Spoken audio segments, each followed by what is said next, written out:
ఎందుకో ఈరోజు దేవుడు ఒక ప్రత్యేకమైన విషయాన్ని నా దృష్టిలో తీసుకొచ్చాడు.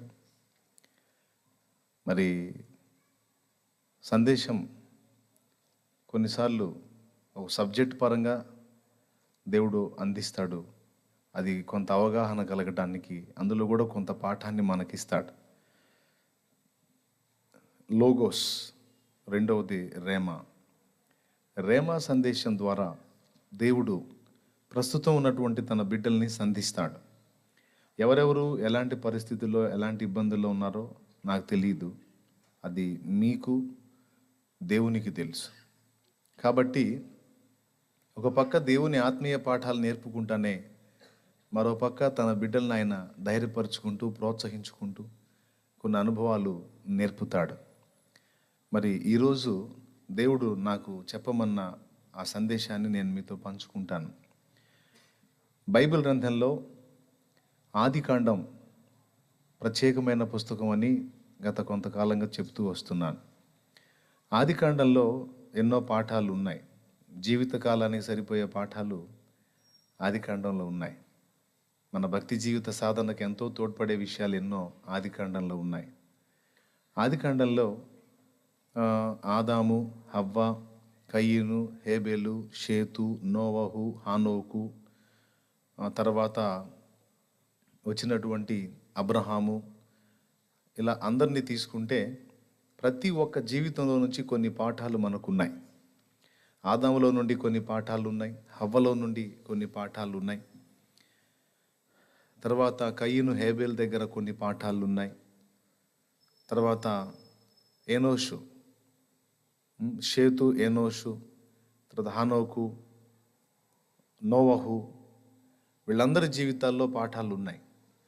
కానీ వీళ్ళందరికీ తక్కువ ప్లేస్ కేటాయించి దేవుడు ఆదికాండం మొత్తంలో 4 వ్యక్తులకి ఇక మిగిలిన బైబిల్ అంతా, అంటే మిగిలిన అధ్యాయాలన్నీ, బైబిల్ అంతా కాదు, అధ్యాయాలన్నీ కేటాయించడం జరిగింది. ఆ 4 వ్యక్తులు అబ్రహాము సంతతి. అబ్రహాము, ఇస్సాకు, యాకోబు, యోసేపు. ఈ 4కి సంబంధించినటువంటి విషయాలు ఎక్కువ అధ్యాయాలు వ్రాయబడ్డాయి. మొట్టమొదటి వాడు అబ్రహాము, రెండవది అబ్రహాము కొడుకు ఇస్సాకు, మూడవది ఇస్సాకు కొడుకు యాకోబు, నాలుగవది యాకోబు కొడుకు యోసేపు. ఈ 4 వ్యక్తుల చుట్టూ ఆ మిగిలిన అధ్యాయాలన్నీ తిరుగుతాయి. ఈ 4 జీవితాలు మనకు బోలెడన్ని పాఠాలు ఇస్తాయి. ఇది నూతన నిబంధన విశ్వాసులకు ఈ 4 జీవితాల్లో నుండి పాఠాలు ఉన్నాయి. సరే, ఈరోజు వరుస క్రమంలో నేను అబ్రహాం దగ్గర నుండి రావాల్సి ఉండగా ఎందుకో ఈరోజు యోసేపును గురించి చెప్పాలని నేను ప్రేరేపించబడ్డాను. యోసేపు జీవితాన్ని గురించి, యోసేపు పొందిన 7 విధములైన వేదనలను గురించి, తర్వాత దేవుడు అతని విషయంలో జోక్యం చేసుకున్న తీరును గురించి నేను మీతో పంచుకోవాలని ఆశిస్తున్నాను. బైబిల్ గ్రంథంలో ఆదికాండం ఒకసారి మీరు తీయండి. 41వ అధ్యాయము 38వ వచనం చదవండి. అతడు తన సేవకులను చూచి, ఇతని వలె దేవుని ఆత్మగల మనుషుని కనుగొనగలమా అని అనేను. ప్రభునందు ప్రియులారా, బైబిల్ గ్రంథంలో చాలామంది భక్తులు ఉన్నారు. వాళ్ళందరిలోకి నేను ఎక్కువసార్లు చదివి ఎక్కువగా ఏడ్చినటువంటి స్టోరీ ఎవరిదన్నా ఉంది అంటే యోసేపుది. యోసేపు జీవితం చదివిన ప్రతిసారి నేను ఏడవకుండా ఉండలేదు. ఎందుకంటే ఆయన జీవితం అంత ఇష్టం నాకు. పాపం ఆయన లైఫ్ విచిత్రంగా కనిపిస్తుంది. తను ఎదుర్కొన్న అనుభవాలు, తన జీవితంలో దేవుడు జోక్యం చేసుకున్న తీరు నన్నెంతో ఆకర్షింపజేసింది. ఆ యోసేపు జీవితంలో నుంచి కొన్ని అద్భుతమైన పాఠాలు మనం నేర్చుకోవచ్చు. చాలాసార్లు పంచుకున్నాను. అయినా దేవుని ఆత్మ ప్రేరణతో మరికొన్ని సంగతులు మీతో మాట్లాడాలని అనిపించింది. ప్రియులారా, యాకోబుకి కొడుకులు మొత్తం 12. యాకోబు అబ్రహాము యొక్క మనుమడు. ఇస్సాకు చిన్న కొడుకు. ఈ యాకోబుకి పుట్టిన సంతానము 12. 11వ వాడు యోసేపు, 12వ వాడు బెన్యామీను. ఈ కొడుకులు గాక దీనా అనే కూతురు కూడా యాకోబుకుంది. అయితే ఈ 11వ కొడుకు యోసేపు అంటే యాకోబుకి ప్రత్యేకమైన ఇష్టత ఏర్పడింది. అది యాకోబు తను ఎంతో ప్రేమించేటువంటి భార్య అయిన రాహేలు కొడుకు యోసేపు అయినందున కలిగిన ప్రేమ కాదు. ఆ మాటకు వస్తే మరి బెన్యామీను కూడా రాహేలుకు పుట్టిన సంతానమే. కానీ బెన్యామీనుని అంతగా యాకోబు ఇష్టపడ్డట్టు మనకు కనపడదు. యోసేపును మాత్రం యాకోబు అంటే యోసేపు తండ్రి చాలా అమితంగా ప్రేమించి యోసేపుకి ఒక స్పెషల్ గుర్తింపు, గౌరవాన్ని ఇచ్చినట్టు బైబిల్లో మనం చూస్తాం. 10 మంది కొడుకులు ఉన్నారు పెద్దవాళ్ళు యోసేపు కంటే. యోసేపు తర్వాత పుట్టిన చిన్న కొడుకున్నాడు బెన్యామీను, కూతురు కూడా ఉంది దీనా. కానీ వీళ్ళందరినీ ఒక ఎత్తు చూడటం, యోసేపును మాత్రం ప్రత్యేకంగా చూడటం మనం గమనించాల్సినటువంటి విషయం. ఎందుకు యాకోబుకి యోసేపు అంటే అంత వల్లమాలిన ప్రేమ ఏర్పడింది? మనకు తెలుసు. మిగిలిన వాళ్ళందరికీ కుట్టించని ఒక అద్దాల అంగీని యోసేపుకు కుట్టించినట్టు దేవుని వాక్యం మనకు చెప్తుంది. అంటే అప్పట్లో ఖరీదైనటువంటి వస్త్రం ఏదైతే ఉందో, జిదుగు పని, ఆ వస్త్రం మీద రిస్క్ పని ఏదైతే ఉందో విలువైనది, ఆ విలువైన వస్త్రాన్ని యోసేపుకు తొడిగిస్తాడు యాకోబు. చిన్నోడు బెన్యామీనుకు తొడిగించడో, పెద్దవాళ్ళు 10 మందికి తొడిగించడు, కానీ యోసేపుకే తొడిగిస్తాడు. యోసేపును స్పెషల్గా తను ప్రేమిస్తున్నట్టు అందరూ గుర్తించేటట్టు చేస్తాడు. ఎందుకని యోసేపును అంత ఇష్టపడతాడు అంటే, యోసేపు మిగిలిన కొడుకులందరూ ఒక ఎత్తు అయితే యోసేపు ఒక ఎత్తు. యాకోబుకి ఏది ఇష్టమైందో యోసేపు అదే చేస్తాడు. యాకోబుకి దేవుని గురించి పంచుకోవాలి అంటే అందుబాటులో ఉండి చెవిగోసుకొని వినేవాడు ఎవరన్నా ఉన్నారంటే యోసేపే. తండ్రి చెప్పిన మాటలు వినటమే కాదు, ఆయన మాటల్ని అక్షరాల ఆచరణలో పెట్టి చూపించేటువంటి మంచి వ్యక్తిత్వం కలిగిన వాడు ఈ 11వ కొడుకు. ఇప్పుడు ఏ తండ్రి అయినా తల్లి అయినా పిల్లలందరినీ ఒకే రకంగా ప్రేమిస్తారు, కానీ విధేయత చూపే పిల్లల్ని మరి ఎక్కువ ఇష్టపడతారు. కన్న నేరానికి అందరినీ ప్రేమించినా తను చెప్పిన ప్రతి మాటకి లోబడేటువంటి కొడుకైనా కూతురైనా తల్లిదండ్రి ఎక్కువగా వాళ్ళని ఇష్టపడతారు. ఎందుకంటే విధేయత చూపేవారంటే ఎవరు ఇష్టపడరండి? కాబట్టి యోసేపులో ఆ శుభగుణం ఉంది. తండ్రి మాటకు చెవి ఒగ్గటమే కాదు, లోబడటమే కాదు, దాన్ని అనుసరించి బ్రతకటం అనే విధానం యోసేపులో యాకోబు చూశాడు. దైవభక్తి, అలాగే పెద్దలకు లోబడే మనసు, ఎదుటి వాళ్ళ క్షేమాన్ని కోరే మనసు, టోటల్గా సుబుద్ధి కనపడింది. బెన్యామీన్ ఏమో చిన్నోడు, మిగిలిన 10 మంది ఏమో పెద్దోళ్ళు, కానీ వాళ్ళ దగ్గర పెడద్దరం కనపడుతుంది. ఆ మిగిలిన 10 మంది కొడుకుల్లో ఈయన ఒకటి చెబితే వాళ్ళు ఒకటి చేసే టైప్ అన్నమాట. సో అందుకని వాళ్ళని ఆయన ఇష్టపడలేదు. యోసేపును ఆయన ప్రత్యేకంగా ప్రేమిస్తాడు.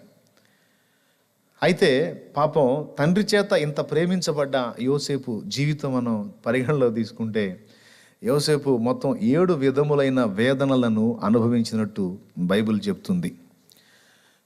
భక్తిపరుడు, తండ్రికి విధేయుడు, తండ్రి సేవించేటువంటి దేవునికి విధేయుడు. ఇతని జీవితంలో ఎక్కడో కూడా మనం మచ్చ చూపించలేం. అంత పద్ధతిగా జీవించినటువంటి వ్యక్తి. ఎంత మంచోడు అంటే, తన అందరికంటే 10 మంది అన్నల కంటే చిన్నవాడైనా వాళ్ళు పొరపాటు చేసినా ఊరుకోడు. వాళ్ళ పొరపాట్లు కూడా తీసుకొచ్చి తండ్రికి చెప్తాడు. తండ్రి, నువ్వు ఇలా ఉండమంటావు, ఇలా చెప్తావు, మరి వాళ్ళేమో ఇలా చేస్తున్నారు, ఇలా అయితే వాళ్ళకి ఇబ్బంది కదా, వాళ్ళని నువ్వు మందలించు తండ్రి, వాళ్ళ పర్సనల్ లైఫ్ నాకు తెలుసు, నేను చూస్తున్నాను పొలం మీద వాళ్ళు ఎట్లెట్లా చేస్తున్నారో అని వాళ్ళ చెడుతనం ఏదన్నా ఉంటే తండ్రికి చెప్పి తండ్రి చేత వాళ్ళని మందలింపజేసేవాడు. అంటే తన సహోదరుల క్షేమాన్ని కోరుకున్నాడు. తన పితరుల దేవుడైన అబ్రహాం, ఇసాకు, యాకోబుల దేవుడైన యెహోవా పట్ల భక్తిపరుడై ఉన్నాడు, లోబడే వ్యక్తి అయి ఉన్నాడు. అంతేకాదు, అతను నిజంగా భక్తిపరుడై ఉన్నాడు అనడానికి దేవుడు అతనికి తోడై ఉన్నాడు అనడానికి దేవుడు అతనికి ఆ బాల్య దినాల్లోనే కొన్ని దర్శనాలు ఇచ్చాడు. తన భవిష్యత్తులో దేవుడు చేయబోతున్నటువంటి కార్యాలను కొన్నింటిని యోసేపుకు దేవుడు ముందే చూపించాడు. తన పితరుల దేవుని పట్ల తనకు విధేయత లేకపోతే, ఆయన యందు భయభక్తులు లేకపోతే, మరి తను కల కనటం, ఆ కళ గురించి తన వారితో పంచుకోవటం అనేది జరగదు కదా. దేవుడు స్పష్టంగా ఒక స్వప్న దర్శనాన్ని చూపించటం, దాని అర్థం కూడా చెప్పే శక్తి యోసేపుకి ఇవ్వటం, ఇదంతా యోసేపు ఒక భక్తిపరుడైన వ్యక్తి అని మనకు రుజువు అవుతుంది. నంబర్ 1, యోసేపు తండ్రికి విధేయుడు. రాహేలుకు పుట్టినందున ఇష్టడు కాదు. రాహేలుకు బెన్యామీను కూడా పుట్టాడు, కానీ అంత లైక్ చేయలేదు యాకోబు బెన్యామీన్ని. యోసేపుని ఎందుకు లైక్ చేశాడంటే యోసేపు ఫస్ట్ విధేయుడు తండ్రికి. అంతేకాదు, తండ్రి ప్రేమించే తన పితరుల దేవుణ్ణి యోసేపు అమితంగా ప్రేమించాడు. తండ్రికి లోబడటమే కాదు, తండ్రి చెప్పిన మాటలను అక్షరాలా తూచా తప్పకుండా పాటించే మనసు కలిగిన వాడు.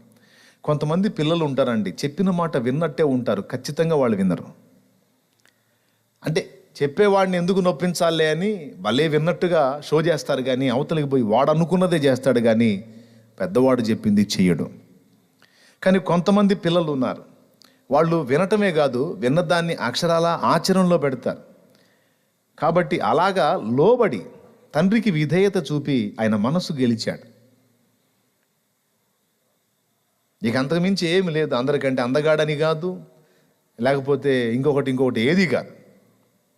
ఆయనకు లోబడ్డాడు, చెప్పింది తూచా తప్పకుండా ఫాలో అయ్యాడు. అందుకే యోసేపు అంటే ఇష్టం. ఎక్కడా ఎదురురాడు తండ్రికి. తండ్రిని అమితంగా ప్రేమిస్తాడు, తండ్రి బాగోగులు చూస్తాడు, తండ్రికి సమీపంలో ఉంటాడు. యోసేపుని యాకోబు అంతగా ఇష్టపడటానికి కారణం, యాకోబు అంటే యోసేపుకు అంత ఇష్టం. అంటే తన తండ్రి అంటే తనకు ఎంతో ఇష్టం. ఆ కారణాన్ని బట్టి ఆ మిగిలిన కొడుకులు నన్ను ప్రేమించటం వేరు, నా యోసేపు ప్రేమించటం వేరు.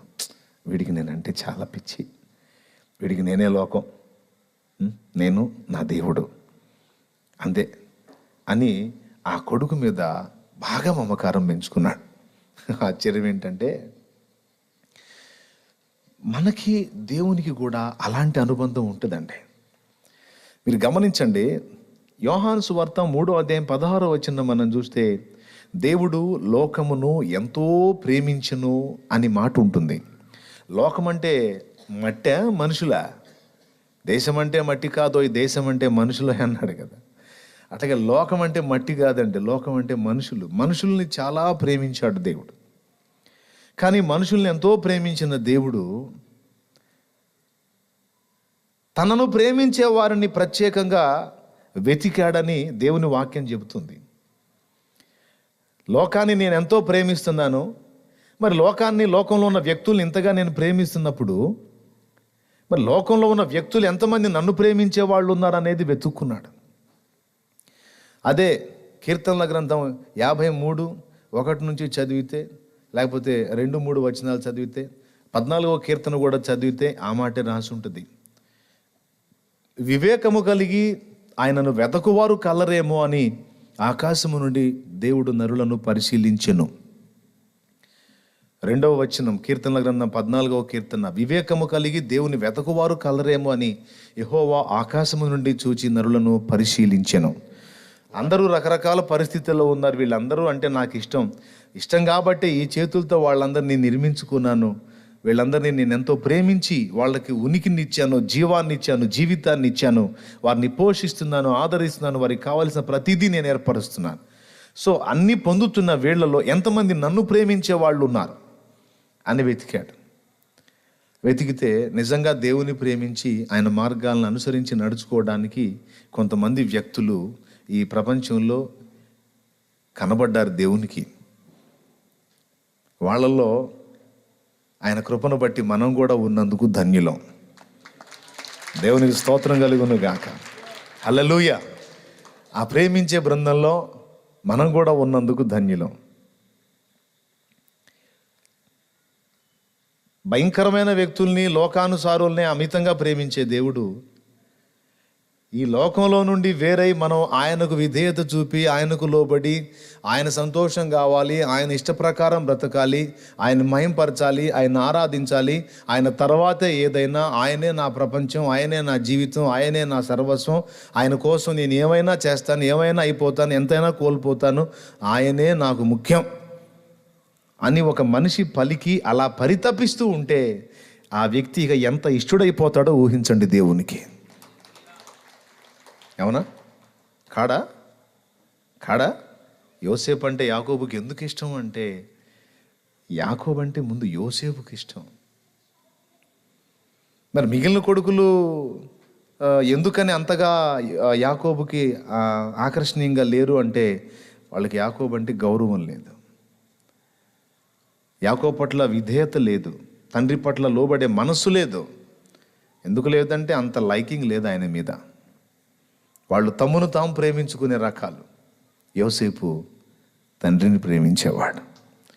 ఈ లోకంలో మనం దేవుని అమితంగా ప్రేమించుట ద్వారా దేవునికి ఇష్టలం కాగలుగుతాం.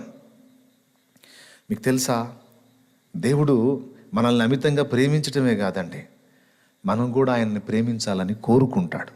దేవునికి కూడా కోరికలు ఉన్నాయండి. ఆ కోరికల్లో ఒక మంచి కోరిక, ఒక శ్రేష్టమైన కోరిక, గొప్ప కోరిక. మంచి కోరిక అంటే అన్ని మంచి కోరికలే ఆయనవి, మనకులాగా పనికిమాలిన కోరికలు ఉండవు. సో ఆ మంచి కోరికల్లో, ఆ అనేకమైన గొప్ప కోరికల్లో ఒక కోరిక, మనము ఆయనను ప్రేమించాలి.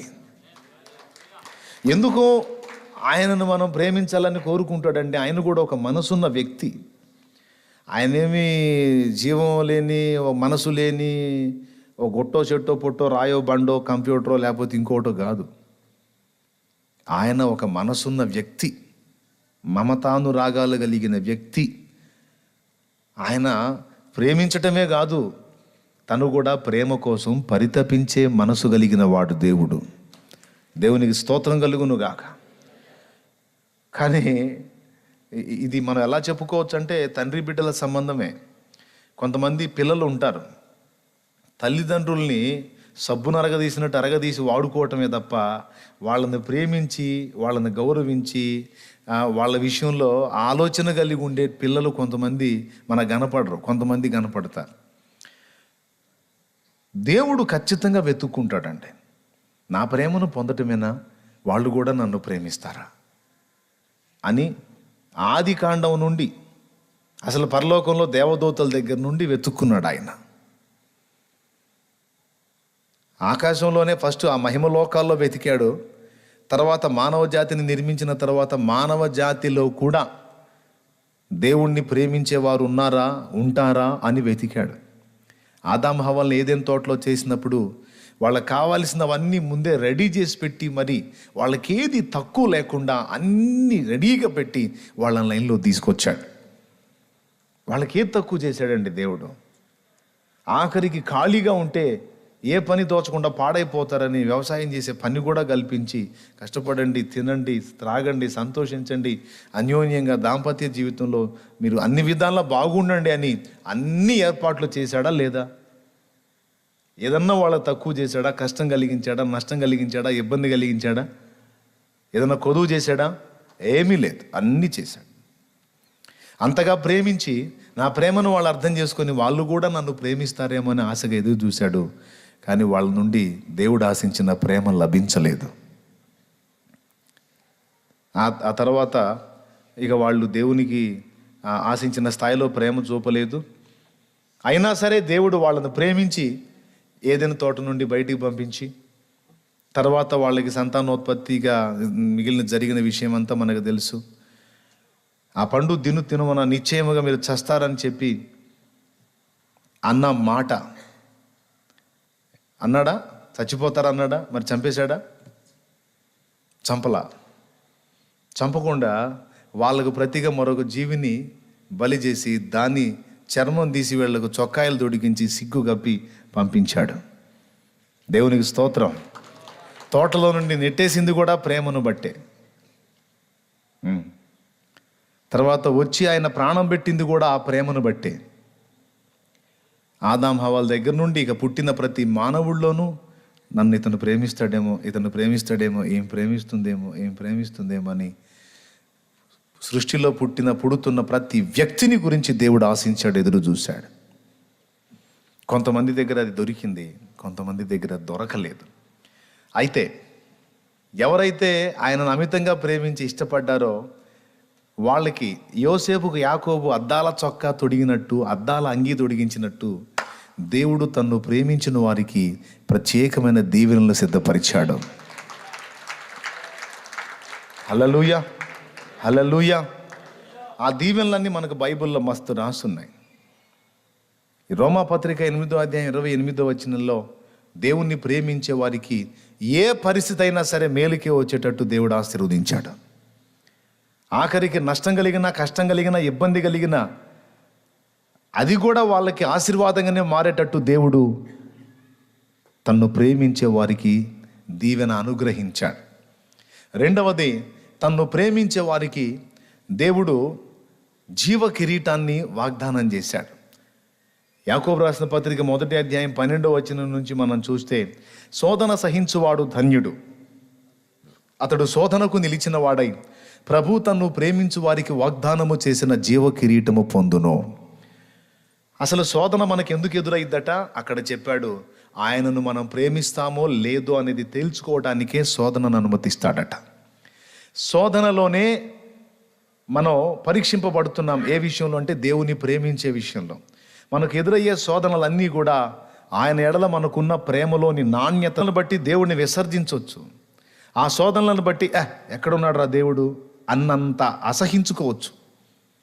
అట్లాంటి పరిస్థితులను మన జీవితంలోకి రప్పించి, ఆ పరిస్థితుల్లో సైతము ఆయన అన్నీ ఇచ్చినప్పుడే కాదు, అన్నీ తీసేసినా సరే నేను ఆయనను ప్రేమించకుండా ఉండలేను. ఎందుకంటే ఆయన మంచోడు, ఆయన ప్రేమ వేరు.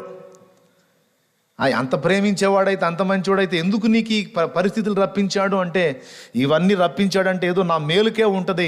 ఎంత నష్టమైనా, ఎంత కీడైనా నాకు మేలుకే చేస్తాడు నా దేవుడు. కనుక నేను ద్వేషించలేను ఆయన్ని, నేను వదిలి ఉండలేను ఆయన్ని.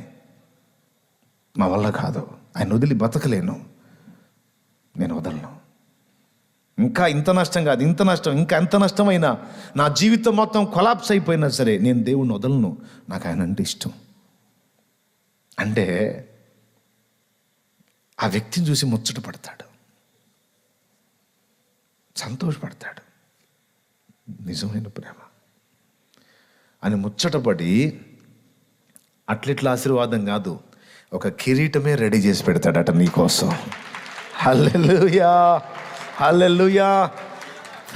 తను ప్రేమించు వారికి వాగ్దానం చేసిన జీవ కిరీటం ఇస్తాడంట.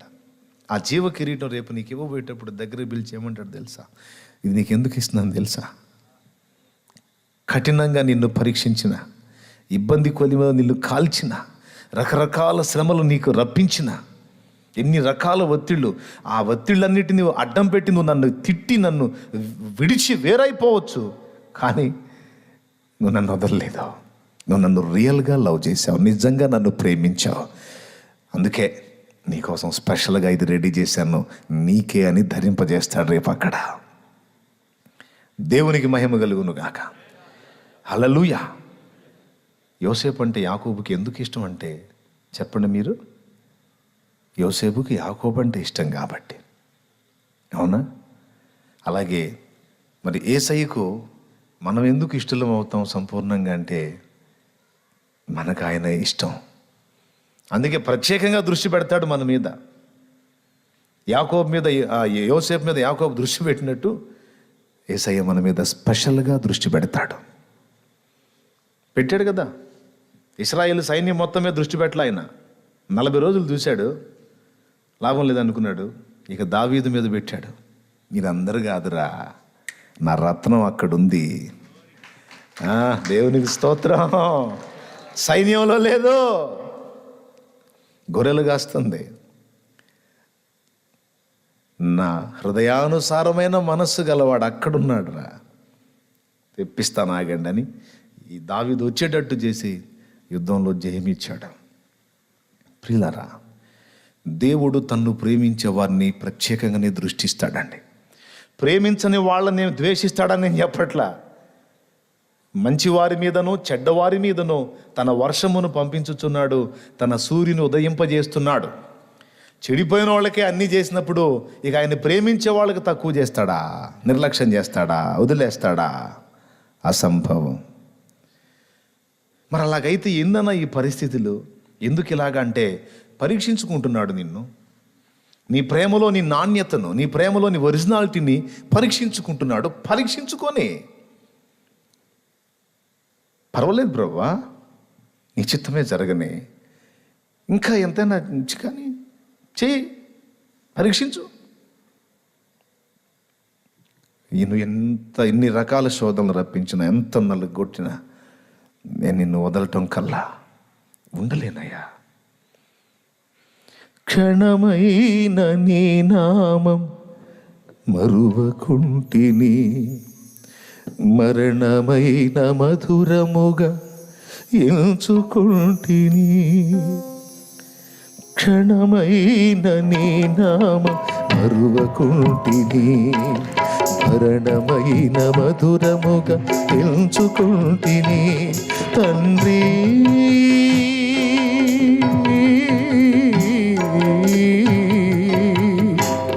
తండ్రి తండ్రి తండ్రి నీ ఉన్నావని బ్రతుకుచుంటిని.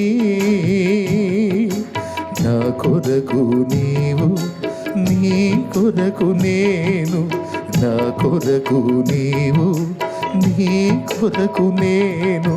నీవుగాక ఎవ్వరు నాకు లేరయ్యా, నీవుగాక ఎవ్వరు నాకు లేరయ్యా. నీవే నీవే నా ప్రాణము, నీవే నీవే నా సర్వము. నా ప్రాణ ప్రియుడా నా యేసయ్యా, నన్ను గన్న తండ్రి నా యేసయ్యా. పూజింతును ఓ పూజార్హుడా, భజింతును ఓ భవదీయుడా. పూజింతును ఓ పూజార్హుడా, భజింతును ఓ భవదీయుడా.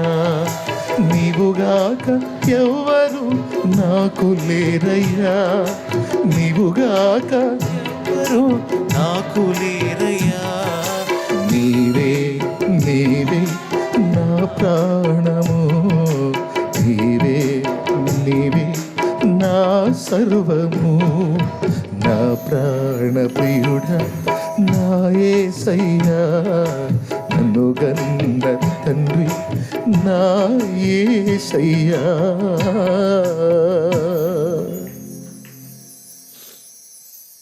అది ఏ స్థాయికైనా పరీక్షించుకోవచ్చు, ఎంతకైనా పరీక్షించుకోవచ్చు. కానీ నిజంగా మనం దేవుని ప్రేమిస్తే ఆయనకి ఏది ఉంచినా, ఏది తీసుకెళ్ళినా, ఎవరి నుంచినా, ఏం చేసినా, మనం అనుకున్న ఇచ్చినా ఈగపోయిన ఘనతైన, అవమానమైన, మేలైన, కీడైన, కలిమైన ఏదైనా అవేవి పట్టవు. ఇక అదంతే. ఏది ఉంది లేదు, ఇది చేశాడు, ఇది చేయలేదు, ఈ సమస్య ఎందుకు తెచ్చాడు, ఇవన్నీ ఏం పట్టవు. ఆయనకి తెలుసులే, ఏది ఎందుకు రప్పించాలో ఆయనకి తెలీదా? నాకేది అవసరమో ఆయనకి తెలీదా? అన్నీ ఆయనకి తెలుసులే. ఎందుకు ఆయన అనుకోవాలి? ఆయన చిత్తమే, ఆయన చిత్తమే. పర్వాలేదులే అయ్యా, నిన్ను వదిలి ఉండలేనయ్యా, బతకలేను, నా వల్ల కాదయ్యో, దానికంటే చచ్చిపోవటానికి ఇష్టపడతా. క్షణమైన నీ నామం మరువకుంటిని. అది మరచిపోయే పరిస్థితి వస్తే, నిన్ను వదిలే పరిస్థితి వస్తే, దానికంటే మరణమే నాకు కావాలి. మరణమైన మధురముగా ఎంచుకుంటిని. నా బ్రతుకంతా ఎవరో ఉన్నారని, ఎవరో ఆదరిస్తారని, ఎవరో కాపాడతారని, ఎవరో సహాయపడతారని, ఎవరో ఏదో చేస్తారని, ఎవరి మీద కాదు. తండ్రి నీవున్నావని బ్రతుకుచుంటిని, నా కొరకు నీవు, నీ కొరకు నేను, నా కొరకు నీవు, నీ కొరకు నేను, నీవుగాక ఎవ్వరు నాకు లేరయ్యా, నీవే నీవే నా ప్రాణము, నీవే నీవే నా సర్వము. ఏ గుండె అయితే ఇలా కొట్టుకుంటుందో, ఏ హృదయం అయితే ఇలా పరితపిస్తుందో, ఆ హృదయాన్ని ఆయన స్పెషల్గానే దృష్టిస్తాడు. ఆ వ్యక్తిని ఆయన ప్రత్యేకంగానే కనిపెడతాడు, స్పెషల్గానే చూస్తాడు. కానీ ఇక యాకోబు యోసేపు లైఫ్ చూస్తే ఇంతగా తండ్రి కొడుకులు ఒకరి పట్ల ఒకరు ప్రేమానురాగాలు కలిగి ఉండటం సొంత వారికే నచ్చల, సొంత వాళ్ళకే నచ్చల. ఆయనేమో వీడికి అన్నీ చెబుతుంటాడు, వీడేమో ఆయనకి అన్నీ మన మీద చెబుతుంటాడు. ఎట్లయినా ఆ కొడుకంటే ప్రత్యేకమైన ప్రేమ. మనం మరి ఆయనకి జన్మించిన వాళ్ళమే, మరి మనం కూడా ఆయన బిడ్డలమే, మరి మనల్ని ఎందుకు ఇలా చూస్తున్నాడో అని ఆయన అపార్థం చేసుకున్నారు. కానీ ఏం చూసి అతను అంతగా ప్రేమించాడనేది వీళ్ళు ఆలోచన చేయలేకపోయారు. పాపం అదే ఇక కారణం అయిపోయింది, నంబర్ 1, యోసేపు పొందిన వేదనల్లో మొట్టమొదటిది తండ్రిని ప్రేమించి, తండ్రికి సమీపంలో ఉండి, తండ్రికి అన్ని విషయాలు అందుబాటులో ఉండి అన్ని సంగతులు చెప్తున్నందున, తండ్రి అన్ని యోసేపుతో మాట్లాడుతున్నందున తన సహోదరుల చేత ద్వేషింపబడ్డాడు. వాళ్ళు మాట్లాడుకుంటారు, బాగానే ఉంటారు. పాపం యోసేపు వెళ్ళి కూర్చోగానే అందరూ సైలెంట్ అయిపోతారు. తన సమకాలీనులు కదా, సహోదరులు కదా, అన్నలు కదా, వాళ్ళ మధ్యలోకి వెళ్ళి పాపం వాళ్ళతో పాటు తను కూడా కలివిడిగా కలిసి ఉందాము అని వెళితే, రేయ్ వీడు వస్తున్నాడు, వీడు ఎవడు నోరు తెరవద్దు, ఏది జారినా ఇటు పోయి చెబుతాడు, దేవునికి స్తోత్రం కలుగును గాక, హల్లెలూయా, ఇది వెళ్ళి చెబుతాడని మాట్లాడకండి రా. పాపం యోసేపు రాగానే అందరూ మౌనం అయిపోతారు. 10 మంది అన్నలుండి కూడా ఒక అనాథలాగా పాపం ప్రత్యేకంగా ఉంటాడు పొలానికి పోయినప్పుడు. ఎందుకంటే కలవనివ్వరు, తన ఫీలింగ్స్ పంచుకోవటానికి ఒప్పుకోరు. ఒకవేళ ఏదన్నా తన అభిప్రాయం చెప్పినా అతన్ని తిడతారు, కొడతారు, ఏదేదో మాట్లాంటారు. కాబట్టి తన సహోదరుల చేత ద్వేషింపబడ్డాడు. తమ్ముడు ఉంటే చిన్నాడు, చెప్పుకోలేడు. ఇక తండ్రి ఒక్కడే మిగిలాడు. తండ్రి దేవుడు. వేదన కాదా? సమకాలీనులు తనని పట్టించుకోకపోతే, సమకాలీనులు తనతో ప్రేమగా మాట్లాడకపోతే, తన స్థితిగతులు పట్టించుకోకపోతే, మరి సహోదరుల ప్రేమ తనకు దొరక్కపోతే అది వేదన కాదా? యోసేపు పొందిన వేదనలో మొదటిది, సహోదరుల దగ్గర ప్రేమను ఆశించాడు, ద్వేషాన్ని పొందాడు. వాళ్ళ మేలు కోరాడు, వాళ్ళేమో అతని కీడు కోరారు. వాళ్ళ మేలు కోరాడు, వాళ్ళ క్షేమాన్ని కోరాడు, వాళ్ళ అభివృద్ధిని కోరాడు. వాళ్ళు కూడా తండ్రి యొక్క ఆశీర్వాదాన్ని స్వతంత్రించుకోవాలని ఆశించాడు తప్ప వాళ్ళు కీడు పొందాలని ఎప్పుడూ అనుకోలేదు. వాళ్ళ మేలు కోరాడు, కానీ ద్వేషం పాలయ్యాడు. ఒంటరి పక్షి అయిపోయాడు. తండ్రి ఉంటే తండ్రితో, ఇక లేకపోతే ఒంటరి పక్షి. ఈరోజు ఇక్కడున్న మనలో కూడా కొంతమంది అలాంటి అనుభవాల్లో ఉండొచ్చు. కొన్నిసార్లు నేను అంతే ఫీల్ అవుతాలే. మీలో కూడా కొంతమంది అలాగున్న సహోదర ప్రేమకు నోచుకోకపోయి ఉండొచ్చు. నా అనుకున్న వారు వీళ్ళతో నా సాధక బాధలు పంచుకోవచ్చు, వీళ్ళు నన్ను ఆదరిస్తారు, ధైర్యపరుస్తారు, ప్రోత్సహిస్తారు, వీళ్ళ దగ్గర నేను కొంత ఆదరణ పొందొచ్చు అనుకుని మనం సమీపిస్తే వాళ్ళు మనల్ని ద్వేషించవచ్చు, తృణీకరించవచ్చు, లేదా మనం చెప్పిన విషయాన్ని నలుగురిలో ఆరడిపరచవచ్చు. మనం ఒకటి ఆశిస్తే అటు నుంచి ఇంకొకటి ఎదురు అయి ఉండొచ్చు. అది ఒక వేదన మనకి. మనం ఊహించం ఇట్లా అవుతుందని, కానీ అవుతుంది. ఆ బాధ, వేదన. రెండవది యోసేపు పొందిన వేదన. రెండవది తండ్రికి ఇష్టడుగా ఉండి సమీపంగా ఉన్నందున సహోదరుల చేత ద్వేషింపబడ్డాడు. రెండవది అతను చంపబడటానికి, అతన్ని చంపేయడానికి వాళ్ళు ప్రయత్నించి ఒక నీళ్లు లేని లోతైన గొయ్యిలో పడవేశారు. యోసేపు గోతిలో వేయబడ్డాడు. ఎందుకో తెలుసా? కేవలం చంపబడటానికి. వాళ్ళు పట్టుకొని, బయటోళ్ళు కాదు, సొంత వాళ్ళే అతన్ని ఒక నీళ్లు లేని బావిలో తోసేశారు. విషయం చెప్పనా? వాళ్ళు పట్టించుకోకుండా అలా వెళ్ళిపోయారనుకో, అందులోనే చచ్చిపోతాడు. ఆ గొయ్యిలో అతను వేదన పడ్డాడు. మరి అంతే కదండి, ఆనందపడతాడా? ఆ గుంటలో నెట్టబడ్డాను ఎంత బాగుందో అనుకుంటాడా?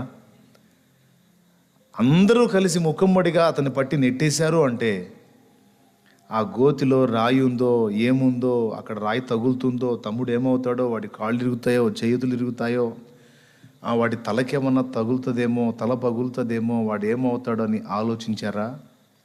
నిర్దాక్షిణ్యంగా నెట్టేశారు. ఏ రాయి రప్ప తగలకుండా దేవుడు తన చెయ్యి అడ్డు పెట్టకపోతే చచ్చుండేవాడు యోసేపు. చచ్చిపోడా? నీళ్లు లేని లోతైన గుంటలోకి నెట్టివేయబడితే చచ్చిపోడా?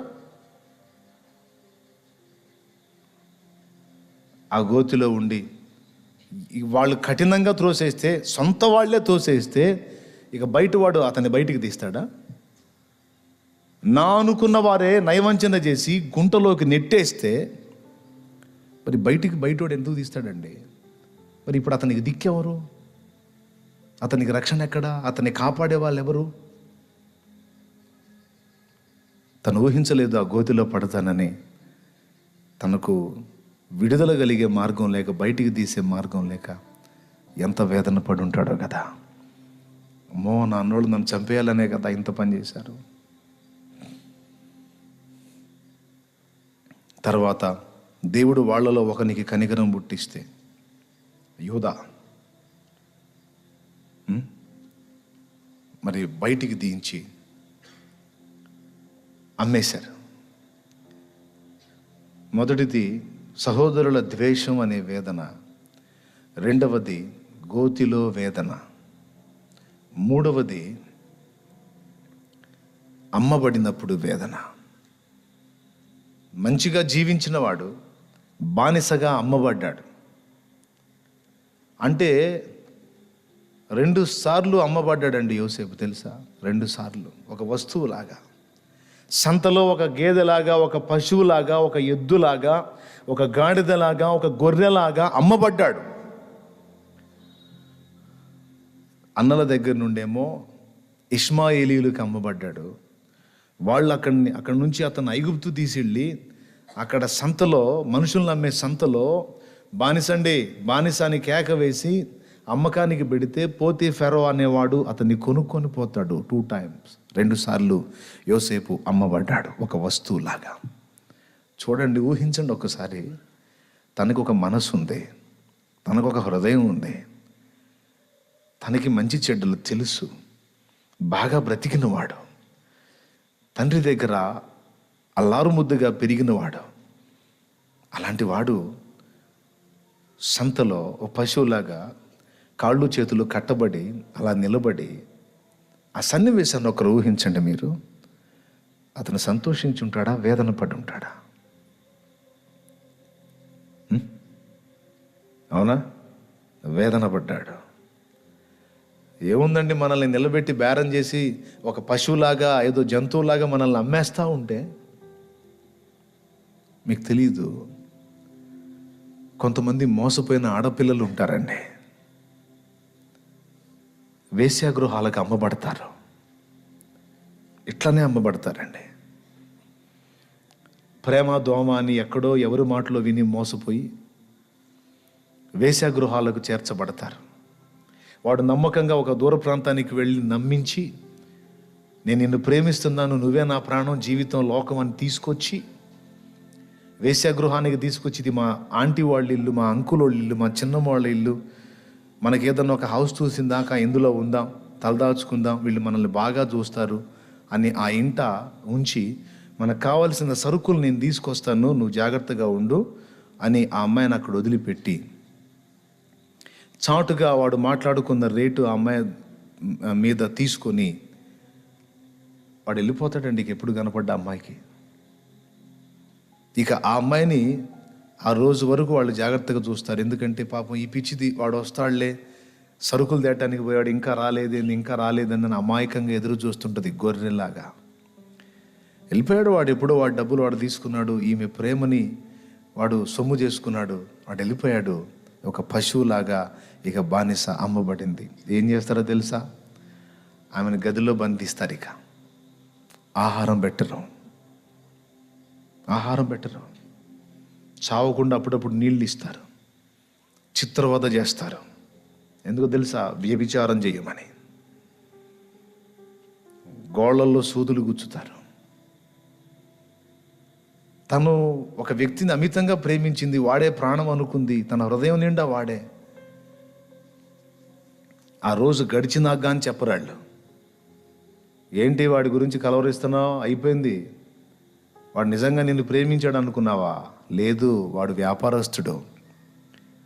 వాడికున్న అందాన్ని, వాడికున్న టాలెంట్ని వాడు ఎర్రగా వేసి ఆడపిల్లల్ని వశపరుచుకొని ఇలా అమ్ముకొని బతుకుతాడు. వాడి కోసం నువ్వు ఎదురు చూస్తున్నావు.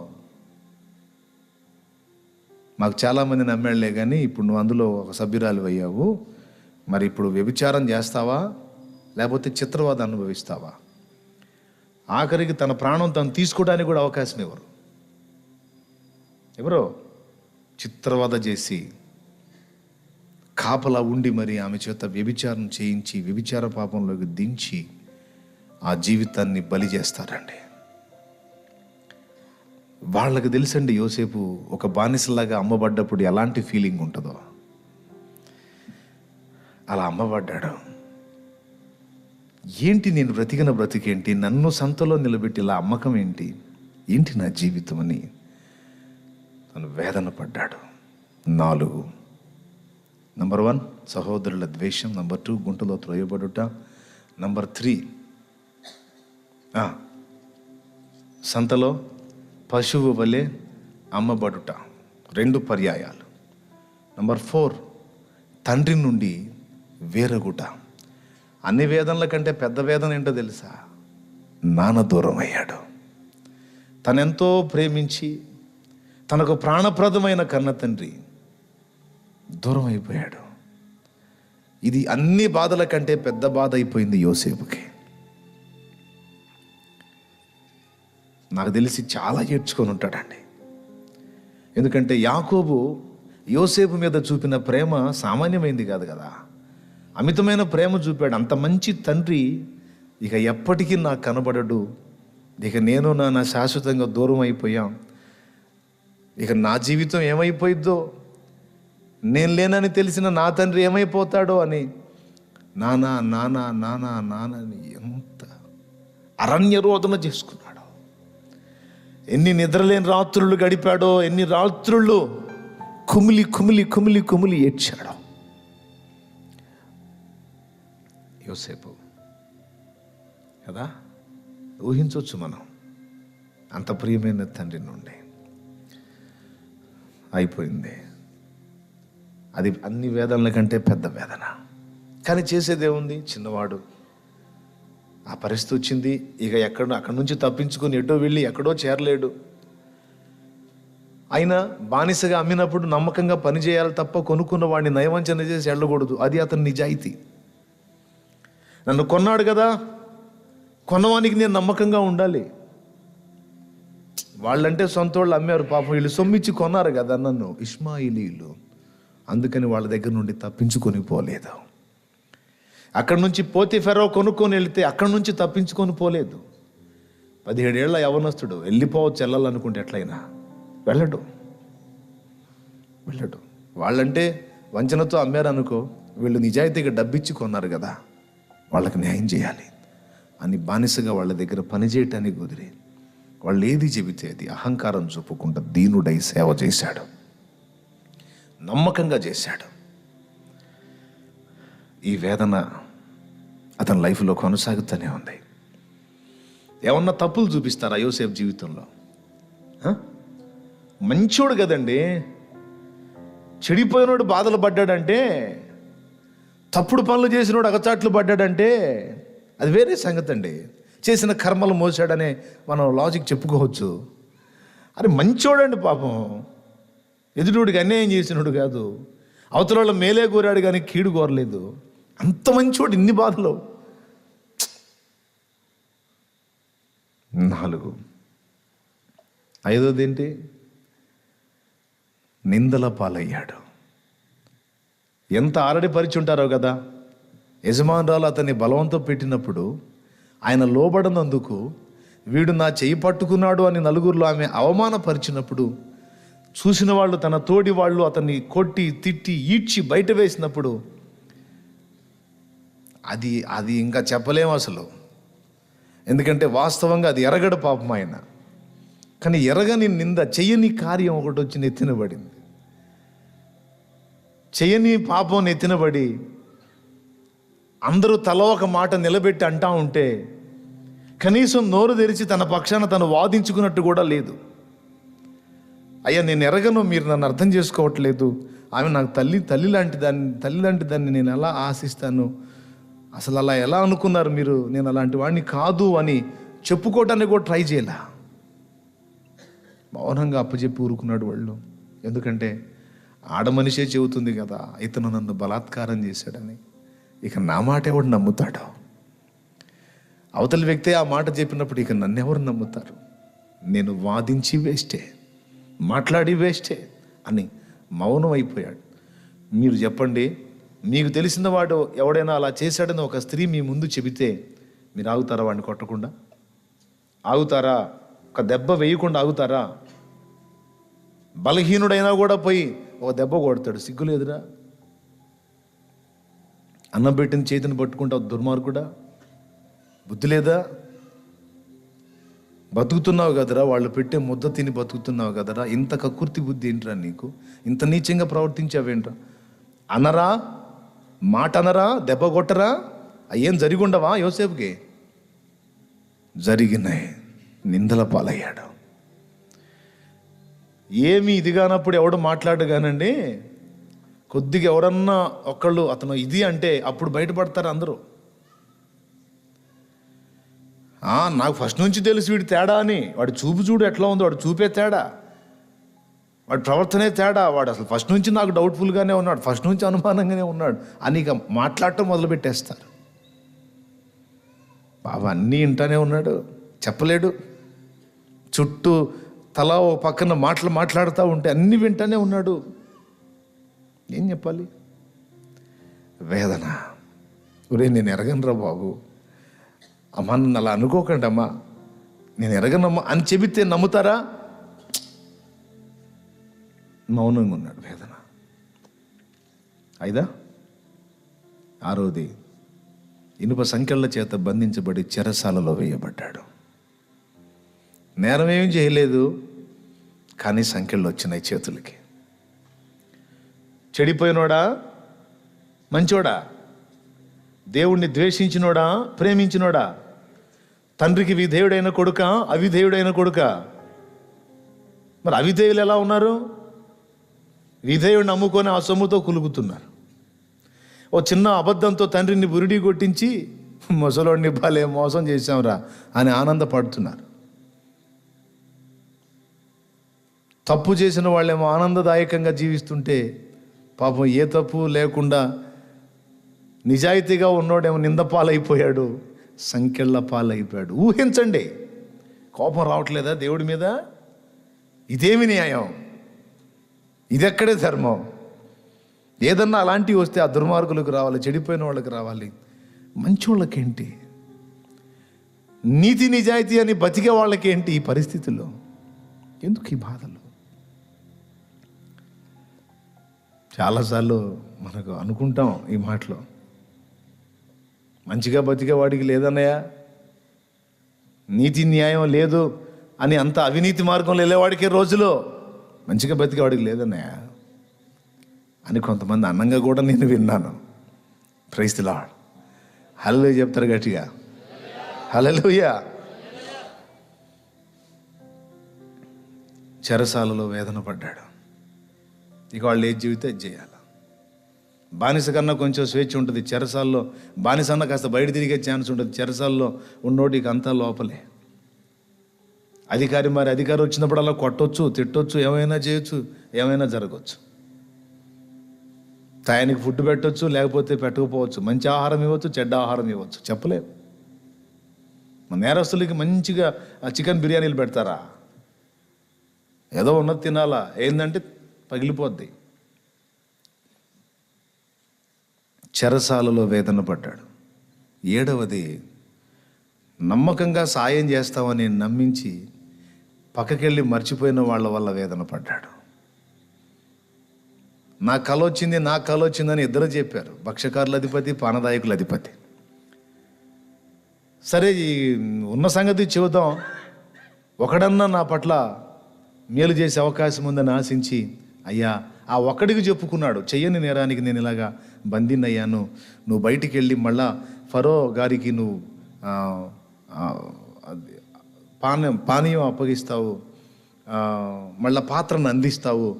అలా అందించినప్పుడు రాజుగారికి ఒక్క మాట చెప్పవా, నేను తప్పకుండా దేవుడు అక్కడ తీసుకెళ్ళి మళ్ళీ నిన్ను ఆ డ్యూటీలో పెట్టేస్తాడు, నీ ఉద్యోగం నీకు వస్తుంది, నీకేం కాదు, అలా నువ్వు వెళ్ళి నువ్వు ఆశీర్వదించబడ్డప్పుడు నన్ను గుర్తు చేసుకుంటావా?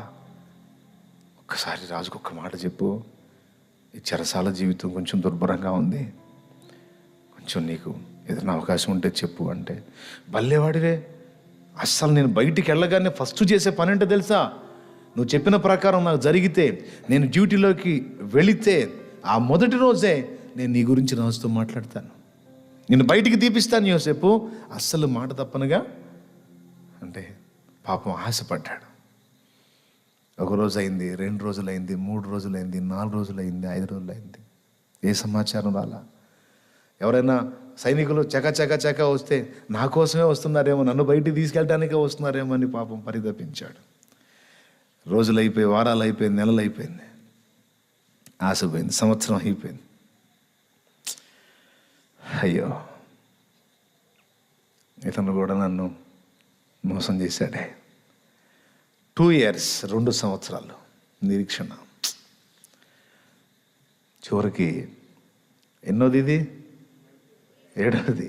7 విధముల వేదన పడ్డాడు. మాట ఇచ్చి తప్పాడు అతను. అదేందన్నయ్య, చివరికి అతనే కదా చెప్పిందంటే, నో నో నో నో, దేవుడు జోక్యం చేసుకున్న తర్వాత అతను లైన్లోకి వచ్చాడు. దేవునికి స్తోత్రం కలుగును గాక. మంచివాడు, మేలు చేసేవాడు, దేవుని ప్రేమించినవాడు, ఇన్ని కొలతలు కలిగిన యోసేపు జీవితం సుఖంగా సాగిందా, శ్రమలతో సాగిందా? దేవునికి స్తోత్రం కలుగును గాక. ప్రియులారా, బైబిల్ గ్రంథం చదవటం కాదండి, వ్యక్తులు భక్తుల జీవితాల్లోకి మనం ప్రవేశించి పరకాయ ప్రవేశం చేయాలండి. ఆ పాత్రలోకి మనం వెళ్ళిపోవాలి. వెళ్ళి ఆ జీవితాన్ని మనం అనుభవిస్తే అది ఎలా ఉంటుంది అని ఆ సన్నివేశంలో మనల్ని ఉంచి ఊహించుకోవాలి. మనం ఎలా స్పందిస్తాం, అప్పుడు ఎలా రియాక్ట్ అవుతాం అనేది ఊహించుకుంటే అప్పుడు అర్థమవుతుంది అక్కడ అతను ఎంత బాధపడ్డాడో. నాకు తెలిసి ఇన్ని వేదనలు అనుభవించి కూడా, ఆ చెరసాల్లో ఉండి కూడా, దేవా,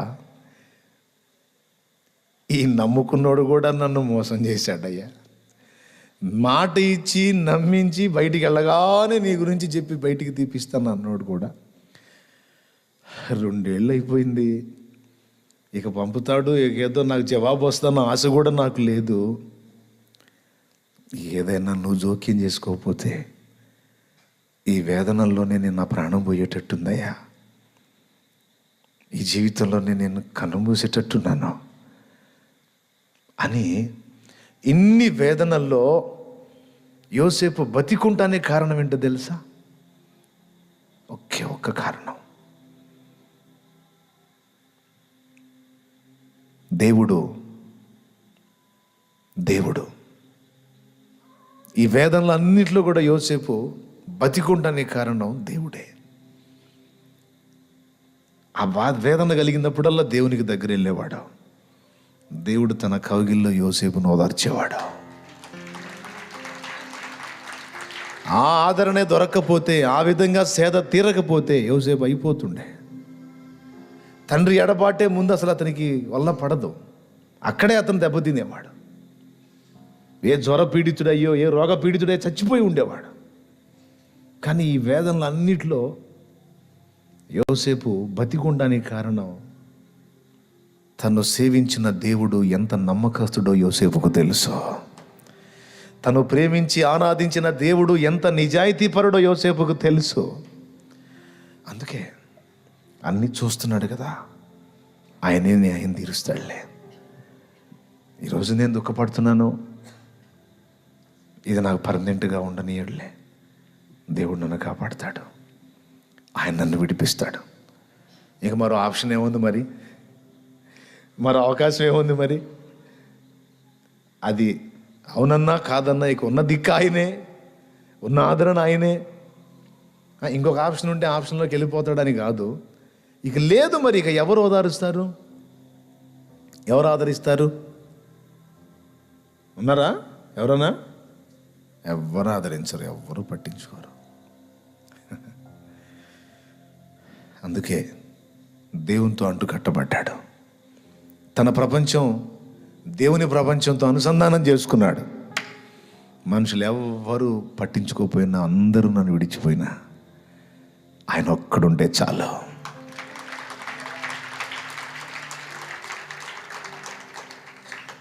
ఒంటరినై తోడు లేక దూరమై తిని, ఓదార్చేవారు లేక భారమై తిని. ఒంటరినై తోడు లేక దూరమై తిని, ఓదార్చేవారు లేక భారమై తిని. తండ్రి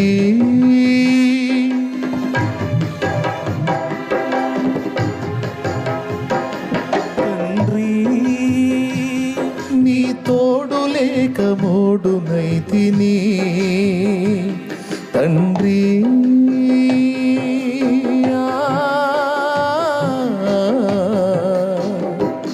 తండ్రి తండ్రి తండ్రి